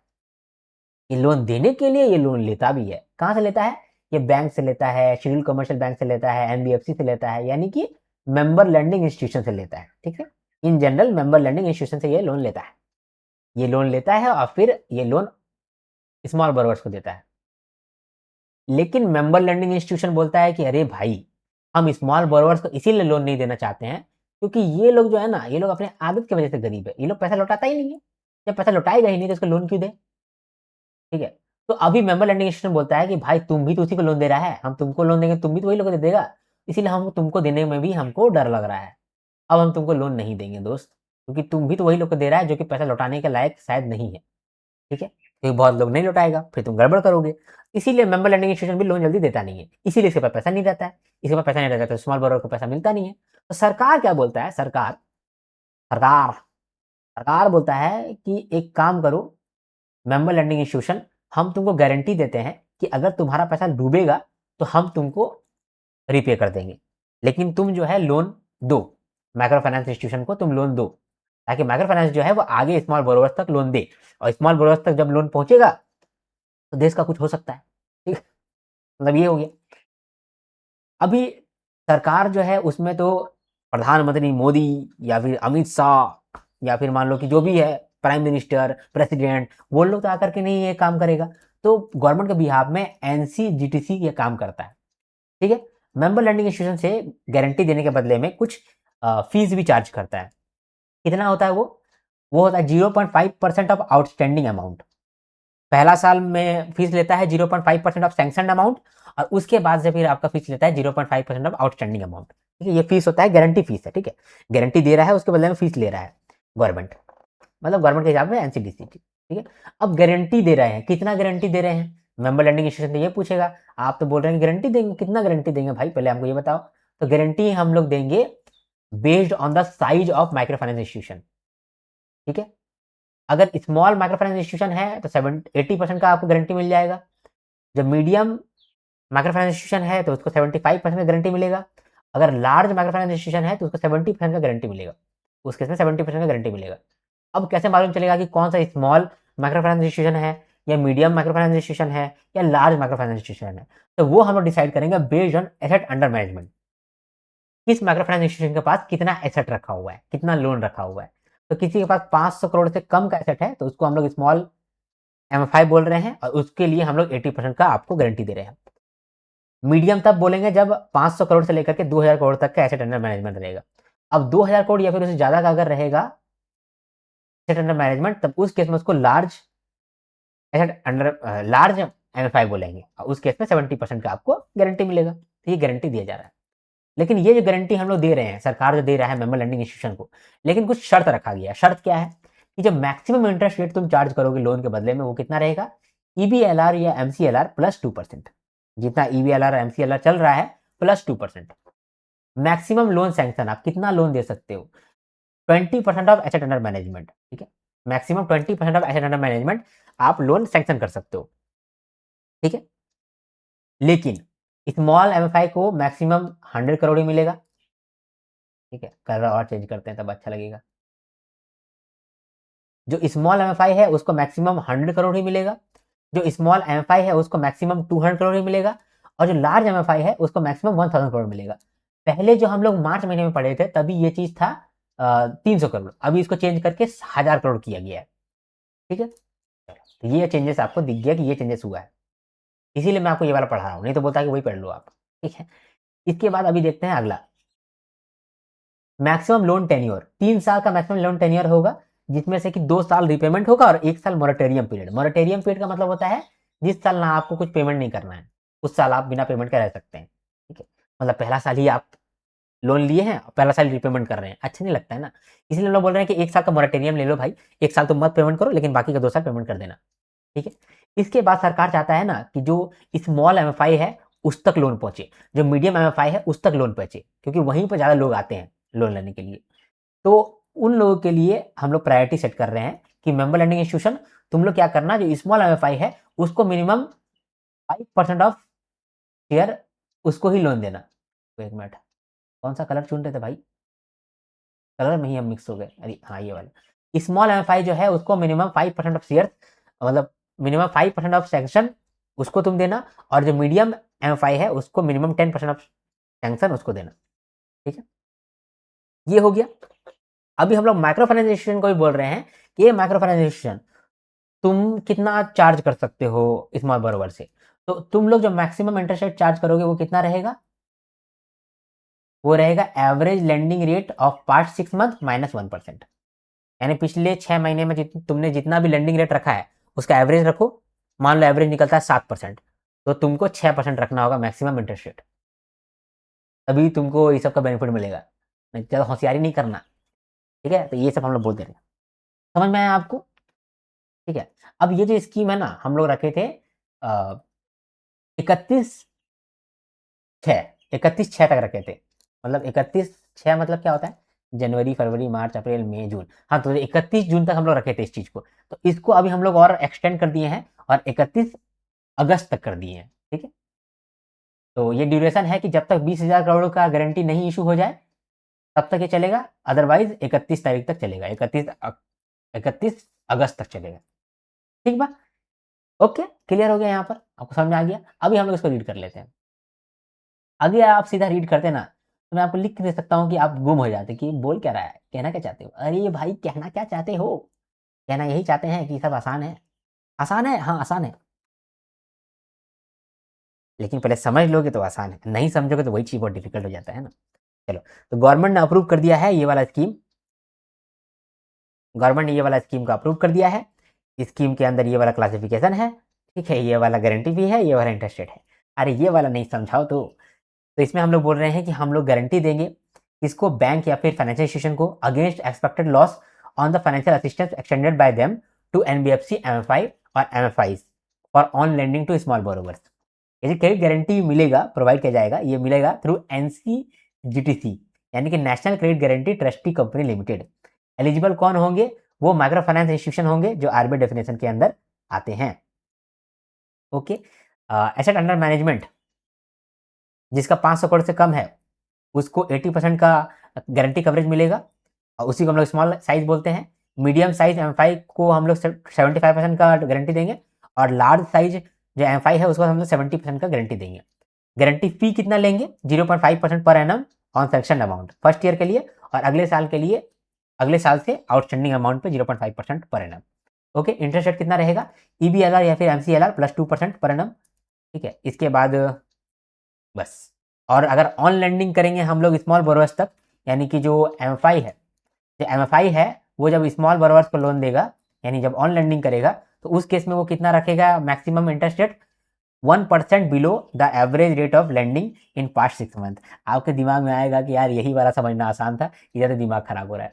ठीक है, लोन पीरियड कितना है? लोन पीरियड है 3 years, maximum 3 years, 2 years of loan repayment and 1 years of moratorium. Priority of loans small MFI को 5% शेयर ऑफ सैंक्शन कम से कम, और मीडियम एमएफआई के लिए 10%। ठीक है, कितना मैक्सिमम लोन्स दिया जा सकता है? Maximum 20% of asset under management. फिर भी स्मॉल साइज को 100 करोड़ का मैक्सिमम आप दे सकते हो लोन, मीडियम साइज के लिए 200 करोड़ और लार्ज साइज के लिए 1000 करोड़। ड्यूरेशन यहाँ पर आपको पता है, मैंने बता भी दिया आपको। चलो बस हो गया, ये वाला तो न्यूज़ भी डन हो गया। आगे बढ़ते हैं और देखते हैं ऑयल सीड्स किसान मित्र। ये बड़ा आसान है। जो ऑयल सीड्स होता है ना, जैसे कि मस्टर्ड, ठीक है, उसके बाद फिर सीसम, उसके बाद क्या क्या होता है, रेप सीड्स, ग्राउंड नट। ठीक है, ऑयल सीड्स जो होता है, समझो ऑयल सीड क्या होता है? वो सीड्स जिसको हम लोग पीस करके तेल निकाल देते हैं। ठीक है, जैसे मस्टर्ड, मस्टर्ड यानी कि सरसों का जो सीड्स होता है, सरसों का सीड्स को पीस दोगे तो सरसों का तेल निकल जाता है। ग्राउंड नट, ग्राउंड नट को पीस दोगे तो ग्राउंड नट ऑयल निकल जाता है। तो ऑयल सीड्स ऐसा सीड्स होता है जिसको हम लोग पीस करके, उसको मतलब कि पिचड़ करके तेल निकाल देते हैं। तो उन ऑयल सीड्स के लिए हम लोगों ने एक व्हाट्सएप चैटबॉट बनाया है, AI powered WhatsApp chatbot, AI powered WhatsApp chatbot for oil seeds crop. ठीक है, developed by ICAR, Indian institute of Oil Seeds Research, Hyderabad. ये जो चैटबॉट है ये क्या करेगा? ये चैटबॉट एक तरह का नंबर है, उस नंबर को आप सेव कर लोगे और उस नंबर से आप फिर बात कर सकते हो। एज ए किसान आप बात कर सकते हो कि मैंने फॉर एग्जाम्पल ग्राउंडनट का खेती किया है या मस्टर्ड का खेती किया है, तो मस्टर्ड का खेती करने में ना जो पत्ता है ना, वो पत्ता के अंदर थोड़ा थोड़ा व्हाइटनेस आ गया है, तो क्या ये कोई बीमारी है? तो उधर से बोलेगा कि हाँ ये कोई बीमारी हो सकती है, ये 4 है बीमारी है, इस बीमारी से कैसे निपटा जाए, इसके लिए 4 रास्ते बताऊं? तो आप बोलोगे हाँ ये बताओ, तो वो बताएगा। जैसे चैट जीपीटी में आप कैसे बात करते हो, बातचीत करते हो, वैसे ही एक चैटबॉट बनाया गया है by ICAR, Indian institute of Oil Seeds Research, Hyderabad. ठीक है, ये व्हाट्सएप चैटबॉट की तरह से काम करेगा और आप इससे बात कर सकते हैं। ठीक है, इसमें क्या हो रहा है, इसमें हम लोग 4 इंस्टीट्यूट का नॉलेज का इस्तेमाल करके इसका आंसर्स को हम लोग फ्रेम किए हैं कि ये किस तरीके का आंसर देगा। ये डिपेंड करेगा कि इसको किस तरीके का नॉलेज दिया गया है। और नॉलेज बेस हम लोग कहाँ से लेके आए हैं? ये 4 आईसीएआर का इंस्टीट्यूट से लेकर के आए हैं। एक है ICAR national soybean research institute Indore, दूसरा है ICAR Indian institute of groundnut research Junagadh, तीसरा है ICAR Indian institute of rapeseeds and mustard research Bharatpur, और तीसरा है PC unit sesame and niger. ठीक है, बस इसको यहाँ पर रीड करना है। Ministry of agriculture and farmers welfare ने लॉन्च किया है ऑयल सीड्स किसान मित्र, एक WhatsApp based AI advisory service. एक व्हाट्सएप नंबर दिया जाएगा, फार्मर्स उसको सेव कर लेंगे, अभी बात कर पाएंगे, अपना क्वेश्चन पूछ पाएंगे। ठीक है, गाइडेंस मिलेगा on variety selection, crop management, pest and disease control, irrigation and post harvest practices. Knowledge base कहाँ से लाया गया है? The knowledge base of chatbot has been built collaboratively with this 4 institute. आप रीड कर लो, बस आगे बढ़ते हैं। ओके, अब अगला देखते हैं, ये भी इंपॉर्टेंट न्यूज है। BRICS agriculture ministers meeting. जो ब्रिक्स कंट्रीज है, अभी ब्रिक्स का चेयरमैनशिप किसके पास है? इंडिया के पास ही है। तो इंडिया में एक एग्रीकल्चर मिनिस्टर्स मीटिंग हुआ है जहां पर जो ब्रिक्स कंट्रीज के एग्रीकल्चर मिनिस्टर्स हैं वो आपस में आकर के बात किए हैं। देखो ब्रिक्स कंट्री जो है ना, यहाँ बहुत सारा पॉपुलेशन है और यहाँ पे बहुत सारा खेती भी होता है। तो दुनिया का लार्जेस्ट पॉपुलेशन को खाना देने के लिए हम लोग खाना उगा रहे हैं। तो ब्रिक्स कंट्री जो है वो लोग खाना उगा रहा है। लेकिन जब खाना उगाता है तो वहाँ पर फार्मर्स काम कर रहा होता है। अब फार्मर्स अगर सही रहेगा तो आपका खाना सही उगेगा, अगर फार्मर्स सही नहीं रहा तो आपका क्रॉप्स भी सही नहीं उगेगा और फिर प्रॉब्लम आ जाएगा। तो फार्मर्स भी सुखी रहें और क्रॉप्स भी सुखी रहे, तभी हम लोग सुखी रहेंगे। तो इसीलिए एग्रीकल्चर मीटिंग हुआ है, एग्रीकल्चर मिनिस्टर्स मीटिंग, और वहाँ पर कुछ बातों को लेकर के डिस्कशन हुआ है। तो मेनली देखा जाए तो इंदौर में ये चीज़ हो रहा था, ठीक है, इंदौर में ये मीटिंग हुआ है। तो वहाँ पर बहुत सारे कंट्री का जो एग्रीकल्चर मिनिस्टर थे उन लोगों ने कुछ कमिटमेंट एक्सेप्ट किया है, ठीक है, कुछ डिसीजंस वगैरह लिया है। तो इसीलिए हम लोग इन डिसीजंस को बोल रहे हैं इंदौर डिक्लेरेशन, ठीक है। तो ये जो इंदौर डिक्लेरेशन हुआ है, कहाँ पर? इंदौर में ही हुआ है। तो यहाँ पर 4 प्रायोरिटी पे बात हुआ है और 4 नया इंस्टीट्यूशनल इनिशिएटिव्स भी आया है, ठीक है। यहाँ पर देखते हैं, कलर चेंज करते हैं ना, रंग बिरंगा रहता है ना तभी मजा लगता है ना, ठीक है। ये ब्रिक्स एग्रीकल्चर मिनिस्टर्स मीटिंग है। तो यहाँ पर 4 प्रायोरिटीज के बारे में बात हुआ है, ठीक है। ये 4 प्रायोरिटीज पे बात हुआ है और 4 नया इंस्टीट्यूशनल इनिशिएटिव्स के बारे में बात हुआ है। जब मैंने इसको दोनों को पढ़ा, दोनों का नोट्स बनाया, तो हमको मालूम चला कि ये 4 प्रायोरिटी पे ही इनडायरेक्टली 4 इंस्टीट्यूशनल इनिशिएटिव है, ठीक है। तो मैंने क्या किया, उसको रिलेट करके एक साइड में लिख दिया है, ठीक है। अभी लेकिन हम लोग ये चारों को एक साथ पढ़ेंगे, मतलब कि कौन सा प्रायोरिटी के लिए कैसे कैसे काम हो रहा है वो साथ में पढ़ेंगे ताकि आपको दोनों चीज याद रह सके। इस डिक्लेरेशन में जो सेंटर ऑफ डिक्लेरेशन था वो फार्मर्स को कहलाया गया है, क्लियर। अभी हम लोग चारों प्रायोरिटीज को देखते हैं एक एक करके और उसके लिए क्या इंस्टीट्यूशनल इनिशिएटिव लाया गया है उसको भी हम लोग देखते हैं, है ना। चलो, सबसे पहले पहला प्रायोरिटी क्या है? पहला प्रायोरिटी है रीजेनरेटिव, रुको कलर चेंज करते हैं तभी मजा लगेगा। Regenerative farming and climate resilient sustainable agriculture practices. मतलब हम लोग ये चाहते हैं कि रीजेनरेटिव फार्मिंग हो सके। अब तक ना हम लोग जितना भी फार्मिंग किए हैं उससे सॉइल का जो न्यूट्रिएंट्स है वो खत्म हो रहा है, सॉइल का न्यूट्रिएंट खत्म हो जा रहा है। लेकिन हम लोग चाहते हैं कि इस तरीके का क्रॉप्स उगाते हैं कि सॉइल में जो भी न्यूट्रिएंट्स खत्म हो गया है वो न्यूट्रिएंट्स वापस से आ जाए। आप नाबार्ड में पढ़े होंगे या फिर मान लो कि आप अगर नहीं जानते तो मैं बताता हूँ आपको। कोई कोई ऐसा क्रॉप्स होता है जो कि सॉइल के अंदर ना न्यूट्रिशन ला देता है, अगर न्यूट्रिशन नहीं है तो न्यूट्रिशन ला देता है। जितना मुझे याद आ रहा है शायद पल्सेस में ऐसा होता है कि वो सॉइल के अंदर न्यूट्रिशन ला देता है। तो हम लोग क्या करना चाहते हैं, हम लोग इस तरीके का फार्मिंग करना चाहते हैं जो रीजनरेटिव हो, यानी सॉइल को और उपजाऊ बना दे, फर्टाइल बना दे। ऐसा काम करना चाहते हैं, इसको हम लोग बोलते हैं रीजनरेटिव फार्मिंग। दूसरा है climate resilient sustainable agriculture practices. मतलब कि क्लाइमेट रेजिलियंट हम लोगों को प्रैक्टिसेस करना है, इस तरीके से काम करना है कि अ, कि इन्वायरमेंट को प्रॉब्लम ना हो, इस तरीके का फर्टिलाइजर यूज करना है, नेचुरल फार्मिंग करना है, ठीक है। ये हम लोग का एक प्रायोरिटी है। तो इसके ही रिलेटेड एक इंस्टीट्यूशनल इनिशिएटिव भी लाया गया है। क्या लाया गया है? सेंटर ऑफ एक्सीलेंस खोला गया है on agro ecology and regenerative agriculture, ठीक है। इसके अंदर क्या होगा, जॉइंट रिसर्च होगा कि हम लोग किस तरीके से ऑर्गेनिक फार्मिंग को और बढ़ा सकते हैं, नेचुरल फार्मिंग को और बढ़ा सकते हैं। इंडिया के अंदर सेंटर ऑफ एक्सीलेंस बनाया गया है मोदीपुरम के Indian institute of farming systems research Modipuram. जब से मोदी जी आए हैं सब चीज का नाम मोदी मोदी ही हो गया है। यहाँ तक कि साला मोटेरा स्टेडियम का भी नाम मोदी स्टेडियम बन गया।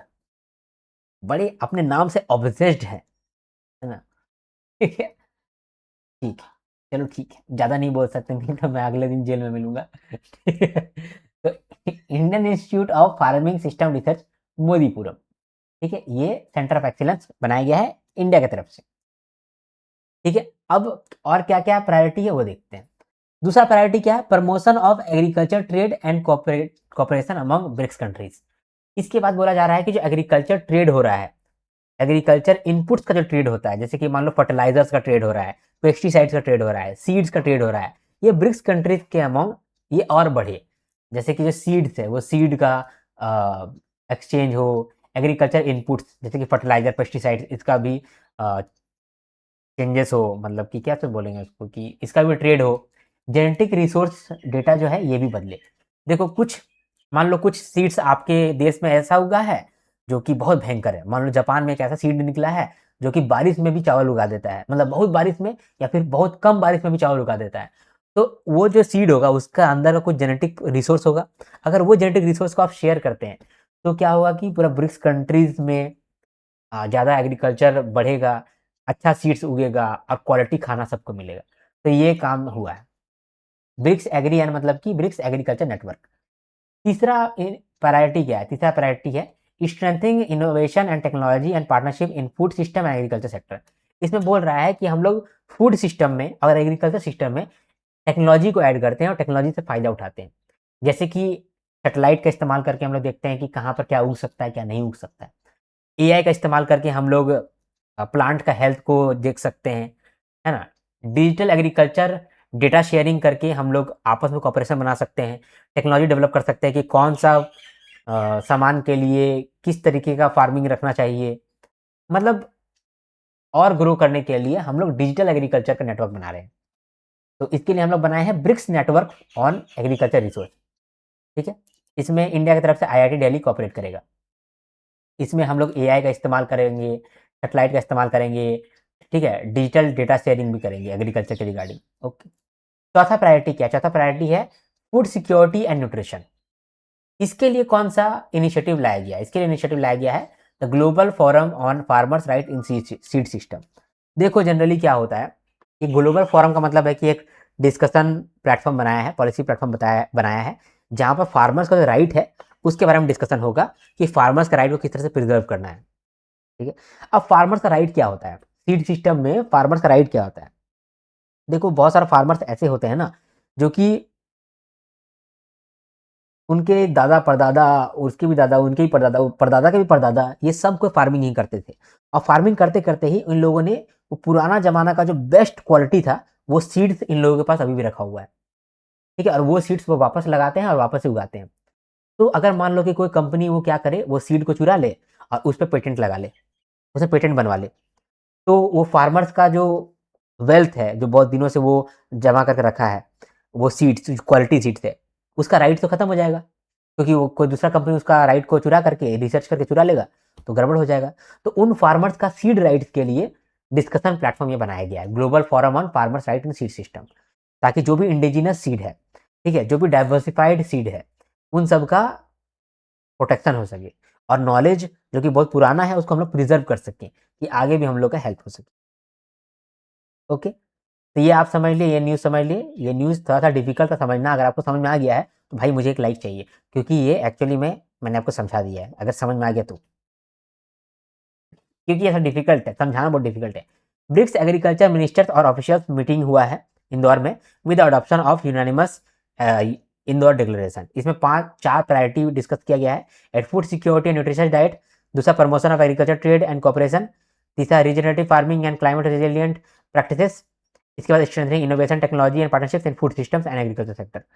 इंदौर डिक्लेरेशन का जो सेंटर ऑफ डिक्लेरेशन है वो फार्मर है, ठीक है? 4 इंस्टीट्यूशनल इनिशिएटिव्स भी बनाया गया है, जैसे centre of excellence on agroecology and regenerative agriculture, India की तरफ से Indian institute of farming systems research Manipuram, ये सेंटर ऑफ एक्सीलेंस बनेगा और नेचुरल फार्मिंग। इसके बाद BRICS network on digital agriculture, ठीक है? इसके अंदर क्या होगा? इसके अंदर AI, geo spatial technology, digital public infrastructure, ये सब शेयर होगा और इंडिया की तरफ से आईआईटी दिल्ली इसको कोऑर्डिनेट करेगा। Global forum on farmers right in seed system, ये भी समझ लिया हम लोग। और BRICS agri input genetic resource और इंफॉर्मेशन नेटवर्क को हम लोग शेयर करेंगे, ठीक है? इसके बाद सारे मेंबर कंट्री ने ट्री को प्लांट किया है मेघदूत गार्डन के अंदर इंदौर में, तो उसको हम लोग ब्रिक्स वाटिका कह रहे हैं, ठीक है? समझ में आ गया आपको? अब हम लोग नेक्स्ट न्यूज़ की ओर आगे बढ़ते हैं, देखते हैं सारथी सीटीएस। ये सारथी सीटीएस क्या होता है भाई, इसको समझो। देखो सारथी सीटीएस को समझने से पहले सारथी सीटीएस को ही समझ लो, ठीक है? सारथी मतलब क्या होता है? सारथी का फुल फॉर्म है strategic advisory and reforms task force for holistic ITI transformation. ITI आप जानते हो? आईटीआई आईटीआई क्या होता है? आईटीआई का मतलब होता है, देखो हमारे देश में ना बहुत सारा लोग क्लास 10th पास करते हैं और फिर पढ़ाई छोड़ देते हैं, क्लास 12 पास करते हैं, पढ़ाई छोड़ देते हैं, मैट्रिक इंटर करते हैं, पढ़ाई छोड़ देते हैं। तो उन लोगों के पास स्किल तो है नहीं, अगर उनके पास स्किल नहीं है तो वो जॉब उनको जल्दी मिलेगा नहीं। तो इसीलिए 1950 में एक स्कीम लाया गया था, क्राफ्ट्समैन ट्रेनिंग स्कीम। इसके अंदर ही ITI सेटअप किया गया, इंडस्ट्रियल ट्रेनिंग इंस्टीट्यूट, और उसके अंदर हम लोगों ने स्किल सिखाया, स्किल सिखाने का काम किया। अभी तक भी स्किल हम लोग सिखाते हैं, जैसे कि इलेक्ट्रीशियन का स्किल, ठीक है, प्लम्बिंग का स्किल, उसके बाद फिर ऐसा-ऐसा जो छोटा-छोटा स्किल होता है, ये स्किल हम लोग सिखाते हैं, ताकि जो भी आदमी वहाँ से सीख करके आए, वो बाकी जगह में भी जॉब कर सके, स्किल्ड जॉब कर सके। तो अभी जो है ना, हम लोग ITI को ट्रांसफ़ॉर्म करना चाहते हैं। जो ITI में पहले हम लोग पुराना स्किल सिखाते थे, स्किल्स भी तो बहुत सारा चेंज हो गया है। अभी AI आ गया है, साइबर सिक्योरिटी आ गया है, ठीक है, कंप्यूटर नॉलेज आ गया है, तो बहुत सारा स्किल बदला है। तो अभी एम्प्लॉयमेंट में बने रहने के लिए ITI का भी जो करिकुलम है उसको बदलना पड़ेगा, ITI का भी जो सिलेबस है उसको बदलना पड़ेगा। तो ये रेगुलर टाइम इंटरवल पे बदलना पड़ेगा। तो रेगुलर टाइम इंटरवल बदलने के लिए एक टास्क फोर्स बनाया गया है, जो एडवाइस करेगा कि किस तरीके से आपको ITI में चेंजेस लाना है। तो वही सारथी कहला रहा है, और उसी का पहला मीटिंग हुआ है न्यू दिल्ली में। तो सारथी का फुल फॉर्म क्या है? सारथी का फुल फॉर्म है strategic advisory and reforms task force for holistic ITI transformation. Okay, समझ गए? इसको स्टैब्लिश किया गया है अंडर CTS। बस बस इतना ही न्यूज़ है, इतना ही न्यूज़ है। बस आपको ऊपर-ऊपर रीड कर लो यहाँ पर कि ministry of skill development and entrepreneurship जो है, उन्होंने पहला मीटिंग अरेंज किया है, बुलाया है न्यू दिल्ली के अंदर। सारथी का फुल फॉर्म क्या है? Strategic advisory and reforms task force for holistic ITI transformation. इसको एस्टैब्लिश किया गया है as an apex advisory body under craftsmen training scheme. ये स्कीम क्या है? इसको लॉन्च किया गया था 1950 के अंदर, to ensure steady flow of skilled workforce in different trades for domestic industry. Implement किया जा रहा है by DGT, directorate general of training, ठीक है। ये जो स्कीम है क्राफ्ट्समैन ट्रेनिंग स्कीम, इसके अंदर ITI का नेटवर्क को हम लोग इंटीग्रेट करते हैं, ताकि यूथ को हम लोग स्किल कर पाएँ। अभी 169 कोर्सेस अभी चल रहा है थ्रू 14,688 ITIs, जिसमें गवर्नमेंट ITI भी है और प्राइवेट ITI भी है। बस इसमें और कुछ था ही नहीं, ये न्यूज़ तो ईज़ी था। अब हम लोग आगे का न्यूज़ देखते हैं। इसके बाद नेशनल अवार्ड फॉर ई-गवर्नेंस, इसके लिए अवॉर्डीज़ को चुना गया है और उन लोग को अवार्ड दिया जाएगा इन 29th national conference on e-governance Jaipur. तो अभी चुना गया है कि किसको-किसको अवार्ड मिलेगा। ये अवार्ड हम लोग देंगे जयपुर में कॉन्फ्रेंस में। तो वो कॉन्फ्रेंस का थीम क्या है? विकसित Bharat 2047 AI enabled data driven and secure digital governance. ठीक है? समझ में आ गए कि ये जो अवार्ड है नेशनल अवार्ड फॉर ई-गवर्नेंस, ये मिलने वाला है, कलर चेंज करते हैं, है ना? नेशनल अवार्ड फॉर ई-गवर्नेंस ये मिलने वाला है। तो 17 प्रोजेक्ट को ये मिलने वाला है।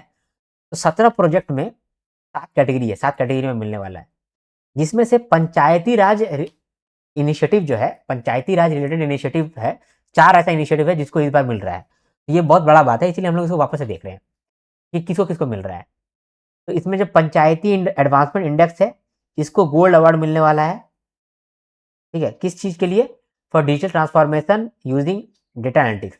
ये जो है ना, ये कैटेगरीज़ है, ये कैटेगरी है, ये भी कैटेगरी है, ये भी कैटेगरी है, ठीक है? ये गोल्ड या सिल्वर क्या मिल रहा है वो लिखा हुआ है, ठीक है? और इसमें किसको मिला है वो लिखा है, ये अवॉर्डीज़ है, ठीक है? इसके बाद कड़ेपुर ग्राम पंचायत महाराष्ट्र, इसको गोल्ड मिला है for grass root level initiatives by gram panchayat, इस कैटेगरी के अंदर। इसी कैटेगरी के अंदर गोल्ड तो मिल गया है कड़ेपुर ग्राम पंचायत को, और विजयनगर ग्राम पंचायत को मिला है सिल्वर, ठीक है?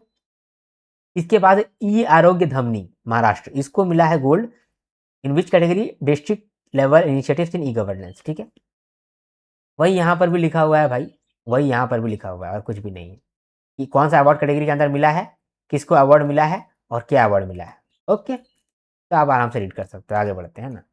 अभी देखते हैं हम लोग अगला, second advance estimate for horticulture crops. तो हॉर्टिकल्चर क्रॉप्स का एस्टीमेट क्या है वो यहाँ बताया गया है कि कितना एरियाज में अभी हॉर्टिकल्चर उगता है, वो बताया गया है, ठीक है?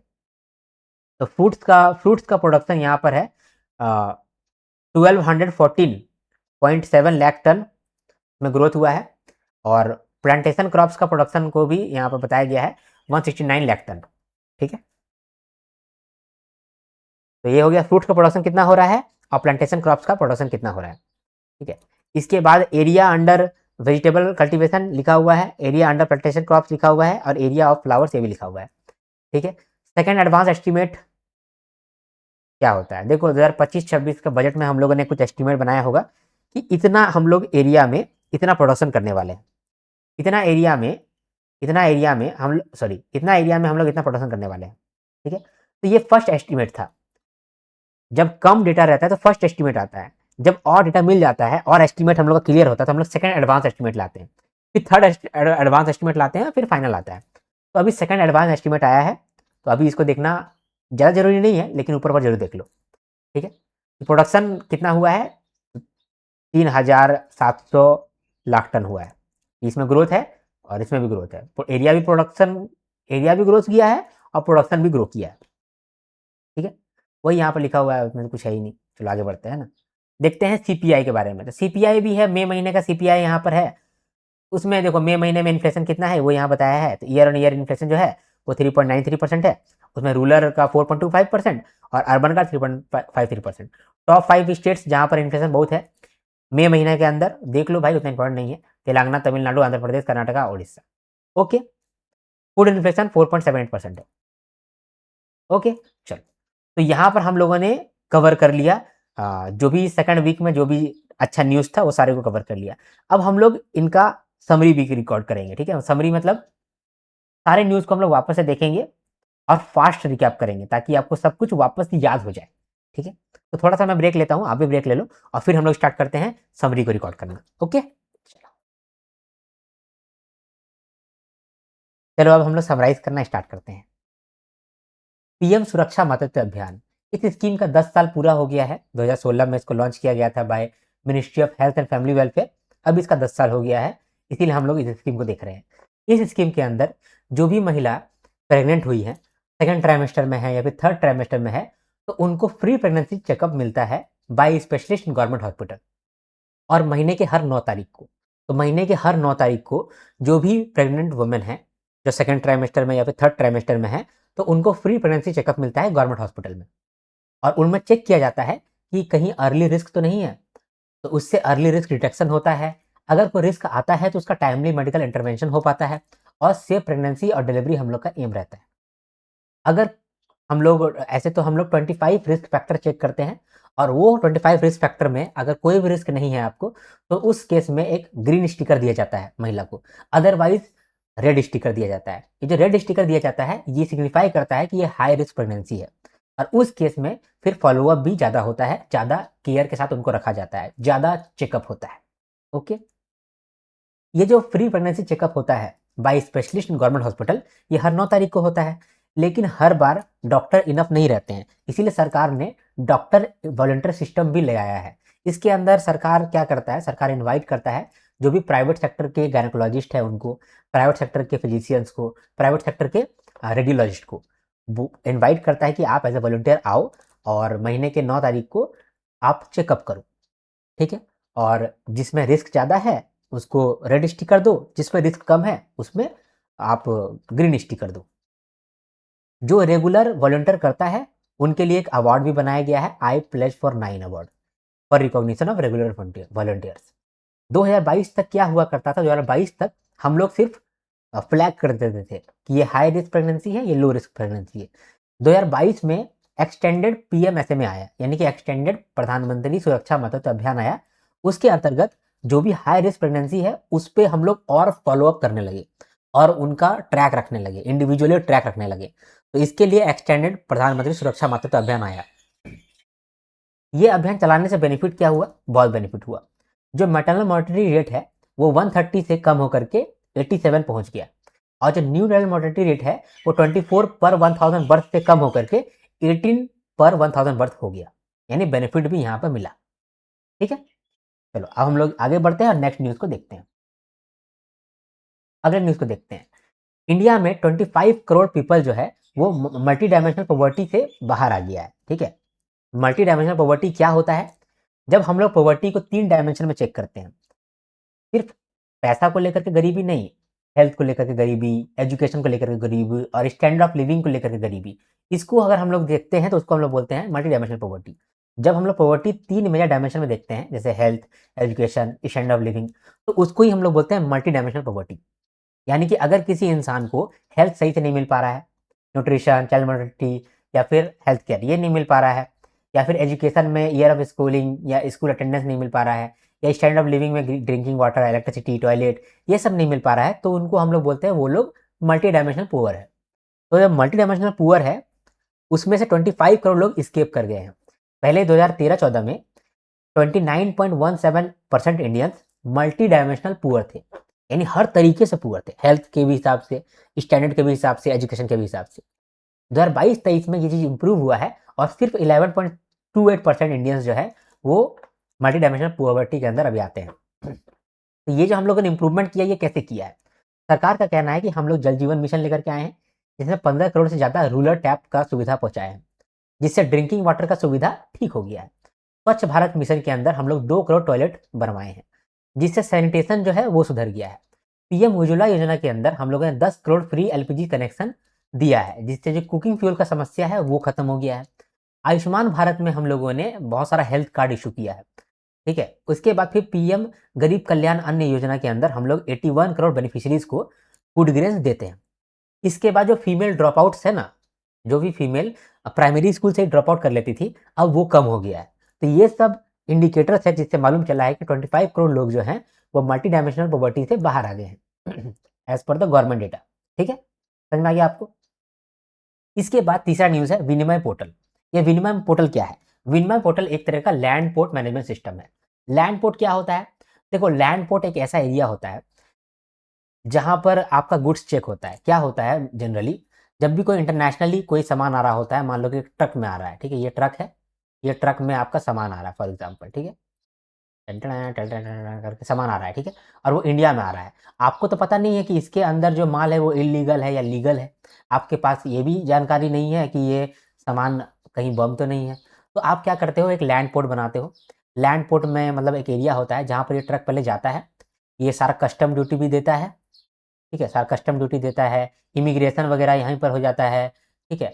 फिर ड्राइवर का भी सब कुछ चेक होता है कि ड्राइवर का आइडेंटिटी क्या है। उसके बाद जो भी सामान ला रहा है, जो भी गुड्स ला रहा है, उसका चेकिंग होता है कि गुड्स सही तो है, लीगल तो है, इसका प्रॉपर इन्वॉइस तो है, कहीं ये कोई स्मगलिंग तो नहीं हो रहा है। ये सब चीज़ चेक किया जाता है लैंड पोर्ट के अंदर, और फिर लैंड पोर्ट से फिर ये एग्जिट लेता है। जब अप्रूवल इसको मिल जाता है ट्रक को, तो ये एग्जिट ले लेता है, और एग्जिट लेकर के फिर आपके और हमारे मार्केट तक पहुँचता है, ठीक है। इसी तरह से सब्जी आता है, इसी तरह से एनिमल्स आता है, सब कुछ इसी तरह से आता है, ठीक है। तो ये जो लैंड पोर्ट है, लैंड पोर्ट है, यहाँ पर पहले हर काम मैनुअली होता था, अभी यहाँ पर सारा काम कैसा हो रहा है, ऑनलाइन कर दे रहे हैं। और ऑनलाइन करने के लिए ये जो मैनेजमेंट सिस्टम हम लोग लेकर के आए हैं, उसी का नाम रखा गया विनिमय, ठीक है। यहाँ पर हम लोग देखते हैं पहले क्या होता था, विनिमय से पहले क्या होता था, सिर्फ पेपर वर्क होता था। जैसे कोई भी गाड़ी आया, एक मिनट दो, कोई भी मान लो कि ट्रक आया, ट्रक सामान लेकर के आया, तो वो पहले बीएसएफ का चेकिंग से गुजरता था, और उसमें ड्राइवर का आइडेंटिटी चेक होता था, डॉक्यूमेंट्स चेक होता था, और फिर लैंड पोर्ट में पहुंचता था। लैंड पोर्ट में पहुंच करके ड्राइवर जो है पहले कस्टम डिपार्टमेंट जाता था, और कस्टम ऑफिस जाता था, और वहाँ पर डॉक्यूमेंट वेरीफाई कराता था, सारा इन्वॉइस दिखाता था, और फिर वो उसका ड्यूटी कैलकुलेट होता था। फिर डॉक्यूमेंट वेरिफिकेशन के लिए अलग ऑफिस जाना पड़ता था, कार्गो कार्गो इंस्पेक्शन के लिए अलग एरिया जाना पड़ता था, फिर अदर एजेंसीज जो है वो लोग भी चेकिंग करता था गुड्स का। कभी कभी तो क्या बोलते हैं, कंटेनर खोल करके आपका सामान देखा जाता था कि सामान में क्या है नहीं है, वो सब देखा जाता था। फिर आप पेमेंट करते थे, एक स्पेसिफिक काउंटर में जाकर के आप पेमेंट करते थे, और फिर आपका फाइनल क्लियरेंस होता था, और तब फिर आप लैंड पोर्ट से बाहर आते थे, इंडिया में एंट्री मिलता था। इस तरीके से पूरा प्रोसेस चलता था। इसमें 3 से 4 दिन आराम से लगता था, और अगर भीड़ रहेगा तो और समय लगेगा। तो इस समय को कम करने के लिए, मैनुअली काम कम करने के लिए हम लोगों ने विनिमय पोर्टल लेके आया। अब विनिमय पोर्टल के अंदर क्या होता है, जो भी विनिमय पोर्टल के अंदर आप पहले ही, मतलब लैंड पोर्ट पहुंचने से पहले ही आप इनवॉइस डाल देते हो, कार्गो डिटेल डाल देते हो, ट्रक डिटेल डाल देते हो, ड्राइवर का डिटेल डाल देते हो, सपोर्टिंग डॉक्यूमेंट डाल देते हो। ये काम जो है एक्सपोर्टर खुद भी कर सकता है, जरूरी नहीं कि ड्राइवर को करना पड़े। एक्सपोर्टर कर सकता है, इंपोर्टर कर सकता है, कस्टम ब्रोकर कर सकता है, लॉजिस्टिक पार्टनर कर सकता है।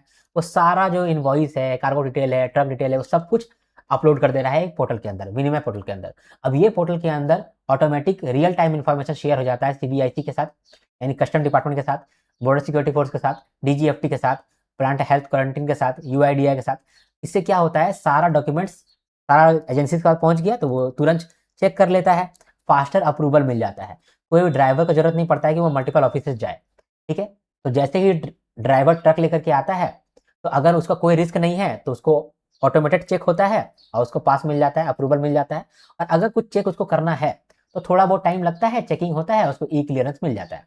जैसे क्लियरेंस मिल जाता है वो चला जाता है। तो जो विनिमय आ गया है इससे समय बहुत कम होगा, सिर्फ 30 से 2 घंटा के अंदर आपका काम हो जाएगा विनिमय पोर्टल के थ्रू। और अगर आप बिना विनिमय पोर्टल के थ्रू यूज कर रहे थे तो 1 से 2 दिन तक लग सकता था। इसीलिए विनिमय पोर्टल जो है वो बहुत बड़ा काम है। वही यहाँ पे बात कहा गया है, जो ट्रांसपोर्टर है या एक्सपोर्टर है या फिर इम्पोर्टर है, ये अपना अपलोड करेगा इनवॉइस, इनवॉइस अपलोड करेगा, 1 मिनट दो, इनवॉइस अपलोड करेगा, कार्गो डिटेल अपलोड करेगा, ये सब अपलोड कर देगा विनिमय पोर्टल के अंदर। और रियल टाइम इन्फॉर्मेशन जो है वो अपडेट हो जाएगा, सारा ऑफिसर्स को ये डेटा मिल जाएगा, ऑनलाइन पेमेंट हो जाएगा। तो faster processing, faster verification, faster approval, और उसके बाद कंट्री में एंट्री हो जाएगा। या फिर कंट्री से बाहर जा रहे हैं तो भी ये काम इसी तरह से होगा। ओके, समझ में आ गया आपको? अभी अगला न्यूज़ को देखते हैं, सैपलिंग इनिशिएटिव। देखो सैपलिंग का फुल फॉर्म है south Asian policy leadership for improve nutrition and growth. South Asian countries आपस में मिलकर के सैपलिंग इनिशिएटिव चला रहा है। ये सैपलिंग इनिशिएटिव के लिए ही एक इवेंट भी ऑर्गेनाइज किया गया। सैपलिंग इनिशिएटिव के अंदर क्या होता है, सैपलिंग इनिशिएटिव के अंदर ना हम लोग जो भी साउथ एशियन कंट्रीज है उसमें हम लोग पॉलिसी किस तरह से बनाना चाहिए उसके बारे में बात करते हैं, ताकि न्यूट्रिशन का भी इम्प्रूवमेंट हो सके और ग्रोथ भी हम लोग को मिल सके। तो यही सैपलिंग इनिशिएटिव जो कि वर्ल्ड बैंक के द्वारा लीड किया जा रहा है, ये सैपलिंग इनिशिएटिव और इंडिया की तरफ से ministry of food processing and industries, food processing of industries का मिनिस्ट्री और world bank lead sapling initiative, ये लोग दोनों मिल करके एक ऑर्गेनाइज किया इवेंट। इवेंट कहाँ पर? अहमदाबाद में। और ताकि जो फूड प्रोसेसिंग इकोसिस्टम है उसको स्ट्रेंथन किया जा सके। फूड प्रोसेसिंग इकोसिस्टम क्या होता है? फूड प्रोसेसिंग का मतलब होता है कि जब आप कोई भी सामान को प्रोसेस करते हैं और उससे कुछ वैल्यू निकालते हैं। फॉर एग्जाम्पल, आप डायरेक्टली मिल्क बेचते थे, ठीक है, तो आपने मान लो कि मिल्क का प्रोडक्शन किया है 100 लीटर्स। तो आप मान लो कि सारा का 100 लीटर्स आपने बेच दिया मार्केट में। तो मार्केट में अचानक से 100 लीटर आएगा तो उसका दाम कम हो जाएगा। तो मान लो दाम कम हो गया तो आप कम पैसा कमा पाए। एक ऑल्टरनेटिव ये तरीका था कि आप फूड प्रोसेसिंग करते, ये मिल्क को आप बना देते चीज, ये मिल्क को आप बना देते घी, ये मिल्क को आप बना देते हैं मान लो आइसक्रीम, ठीक है, और कुछ फ्रेश मिल्क भी रखते आप। तो आप कुछ ही फ्रेश मिल्क बेच पाते, मान लो कि फ्रेश मिल्क बेच पाते आप 20 लीटर, उसका दाम आपको पूरा मिलता। आपने आइसक्रीम बनाया है, उसको ज़्यादा दाम इसमें मिलता है, आपको ज़्यादा रुपया मिलता है, आपको मिल्क से ज़्यादा रुपया मिलता है, घी में भी आपको ज़्यादा रुपया मिल जाता है क्योंकि घी का वैल्यू ज़्यादा होता है, चीज़ में भी आपको ज़्यादा रुपया मिल जाता है। तो ये अगर फूड प्रोसेसिंग अगर आपने सीख लिया तो फार्मर्स का इनकम बढ़ेगा, तो और क्या बोलते हैं बेटर यूज में भी आएगा। अब 100 लीटर आप दूध अगर ही सीधा आप बेचोगे तो हो सकता है कि 20 लीटर खराब ही हो जाए जाते जाते, है ना। तो इसीलिए हम लोग ये जो फूड प्रोसेसिंग है इसको आगे बढ़ाने के लिए ये इवेंट को हम लोग ऑर्गेनाइज किए थे, ठीक है। और इसी इवेंट के अंदर एक रिपोर्ट भी रिलीज किया गया है जिसका नाम है assessment of level of food processing in India. इसमें बात कहा गया है कि इंडिया में कितना फूड प्रोसेसिंग होता है, जितना भी प्रोडक्शन होता है उसका कितना परसेंटेज प्रोसेसिंग होता है। तो 2016 का डेटा के हिसाब से ओवरऑल फूड प्रोसेसिंग जो है वो 10% ऑफ एग्रीकल्चर प्रोड्यूस होता था, और अभी ये बढ़ के 17% हो गया है इन 2023। ओके, ये वाला एक न्यूज़ था। आगे बढ़ते हैं, अभी ये इस न्यूज़ को देखते हैं, credit guarantee scheme for micro finance institution 2.0। अभी इस स्कीम को सरकार ने अप्रूव किया है। ये स्कीम को हम लोगों ने मार्च महीने में भी कवर किया था, यहाँ पर हम लोग वापस से कवर कर रहे हैं क्योंकि कुछ चेंजेस यहाँ पर हुआ है, ठीक है। अभी हम लोग आगे बढ़ते हैं और देखते हैं इस न्यूज़ के अंदर है क्या, ये स्कीम के अंदर है क्या। देखो मोस्टली क्या होता है, जो माइक्रो फाइनेंस इंस्टीट्यूशन होता है वो स्मॉल बोरोवर को लोन देता है, ठीक है, स्मॉल बोरोवर को लोन देता है। लेकिन अक्सर क्या होता है कि माइक्रो फाइनेंस इंस्टीट्यूशन के पास ही पैसा नहीं रहता है। तो माइक्रो फाइनेंस इंस्टीट्यूशन क्या करता है, मेंबर लैंडिंग इंस्टीट्यूशन से पैसा लेता है, ठीक है, मेंबर लैंडिंग इंस्टीट्यूशन से लोन लेता है और फिर ये लोन देता है स्मॉल बोरोवर को। ये जो मेंबर लैंडिंग इंस्टीट्यूशन है ये क्या होता है, ये बैंक, एनबीएफसी, एफआई, यही लोग मेंबर लैंडिंग इंस्टीट्यूशन है, ठीक है, इसको मेंबर लैंडिंग इंस्टीट्यूशन हम लोग बोल दे रहे हैं। या बैंक एफआई ही है, बड़ा बड़ा बैंक एफआई जैसे कि एसबीआई, पीएनबी, ये सब होता है, ठीक है। तो ये जो मेंबर लैंडिंग इंस्टीट्यूशन है ये लोन देता है माइक्रो फाइनेंस इंस्टीट्यूशन को, और माइक्रो फाइनेंस इंस्टीट्यूशन जो है वो स्मॉल बोरोवर को लोन देता है, ठीक है। आप बोलोगे कि ये बैंक डायरेक्टली क्यों नहीं देता है लोन?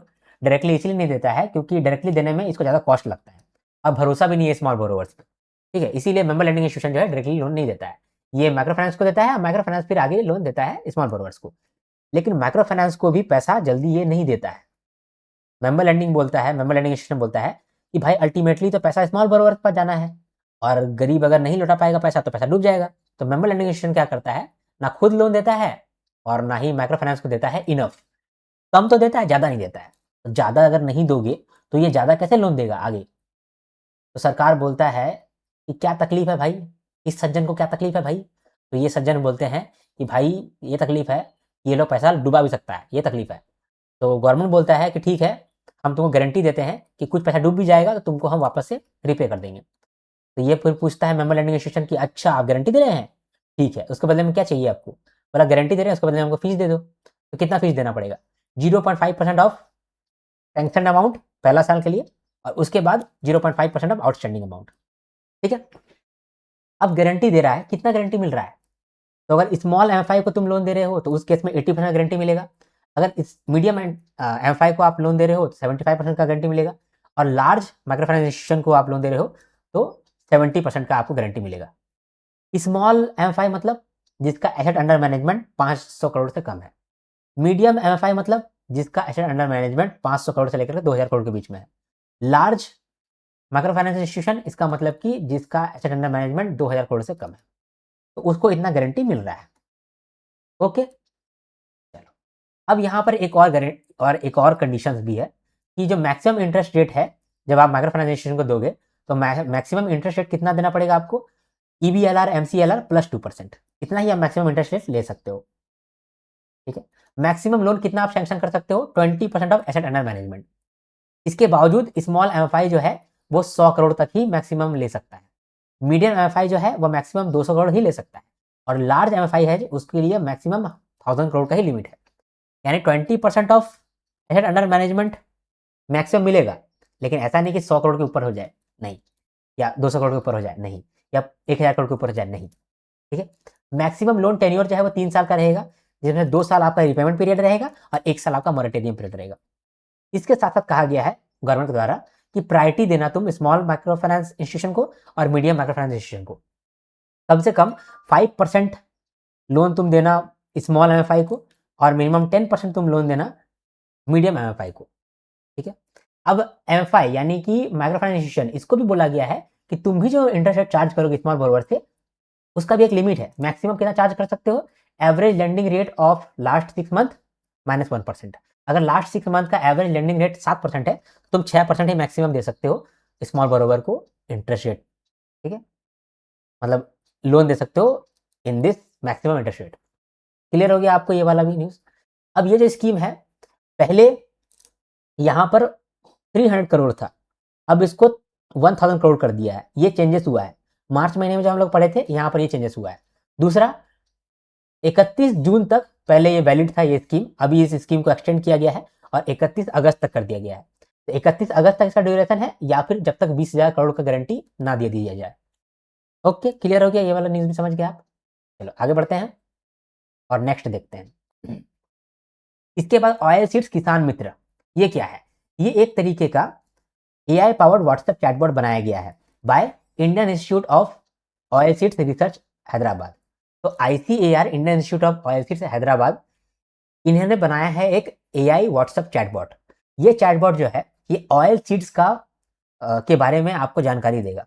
ऑयल सीड्स जो भी होते हैं, जैसे कि मस्टर्ड्स हो गया, सीसम हो गया, ठीक, ग्राउंड नट हो गया, ये सब क्या होता है? Oil seeds. ऑयल सीड्स का मतलब होता है ऐसा सीड्स जिसको हम लोग अगर पीस देंगे तो तेल निकल जाएगा, ऑयल निकल जाएगा। तो ऑयल सीड्स ऐसा क्रॉप्स होता है जिसको पीस देने से तेल निकल जाता है। तो ऑयल सीड्स के लिए जानकारी देने के लिए आपको एक व्हाट्सएप चैटबॉट बना करके दिया गया है by ICAR, Indian institute of Oil Seeds Research Hyderabad.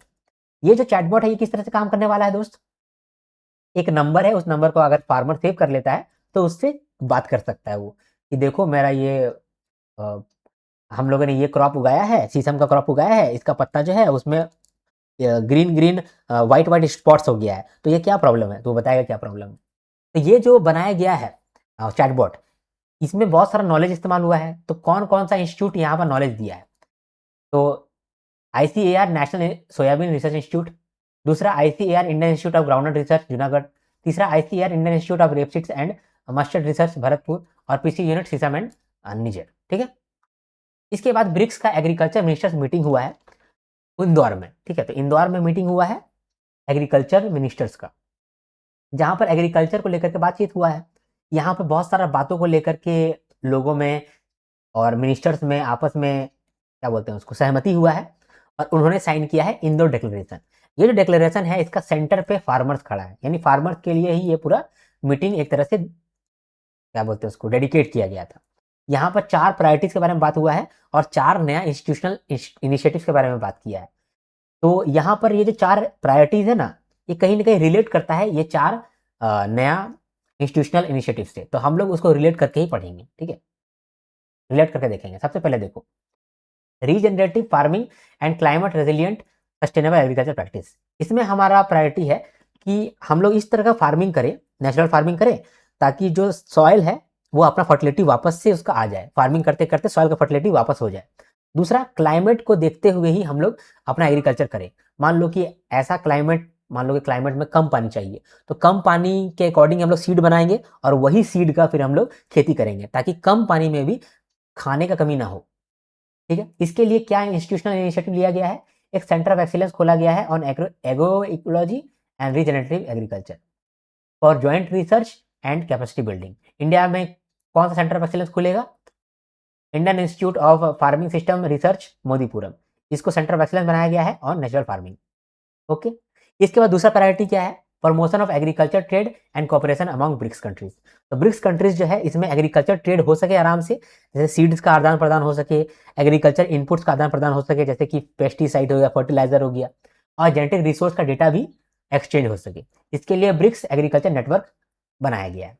इसके बाद तीसरा प्रायोरिटी है strengthening innovation technology and partnerships in food system agriculture sector.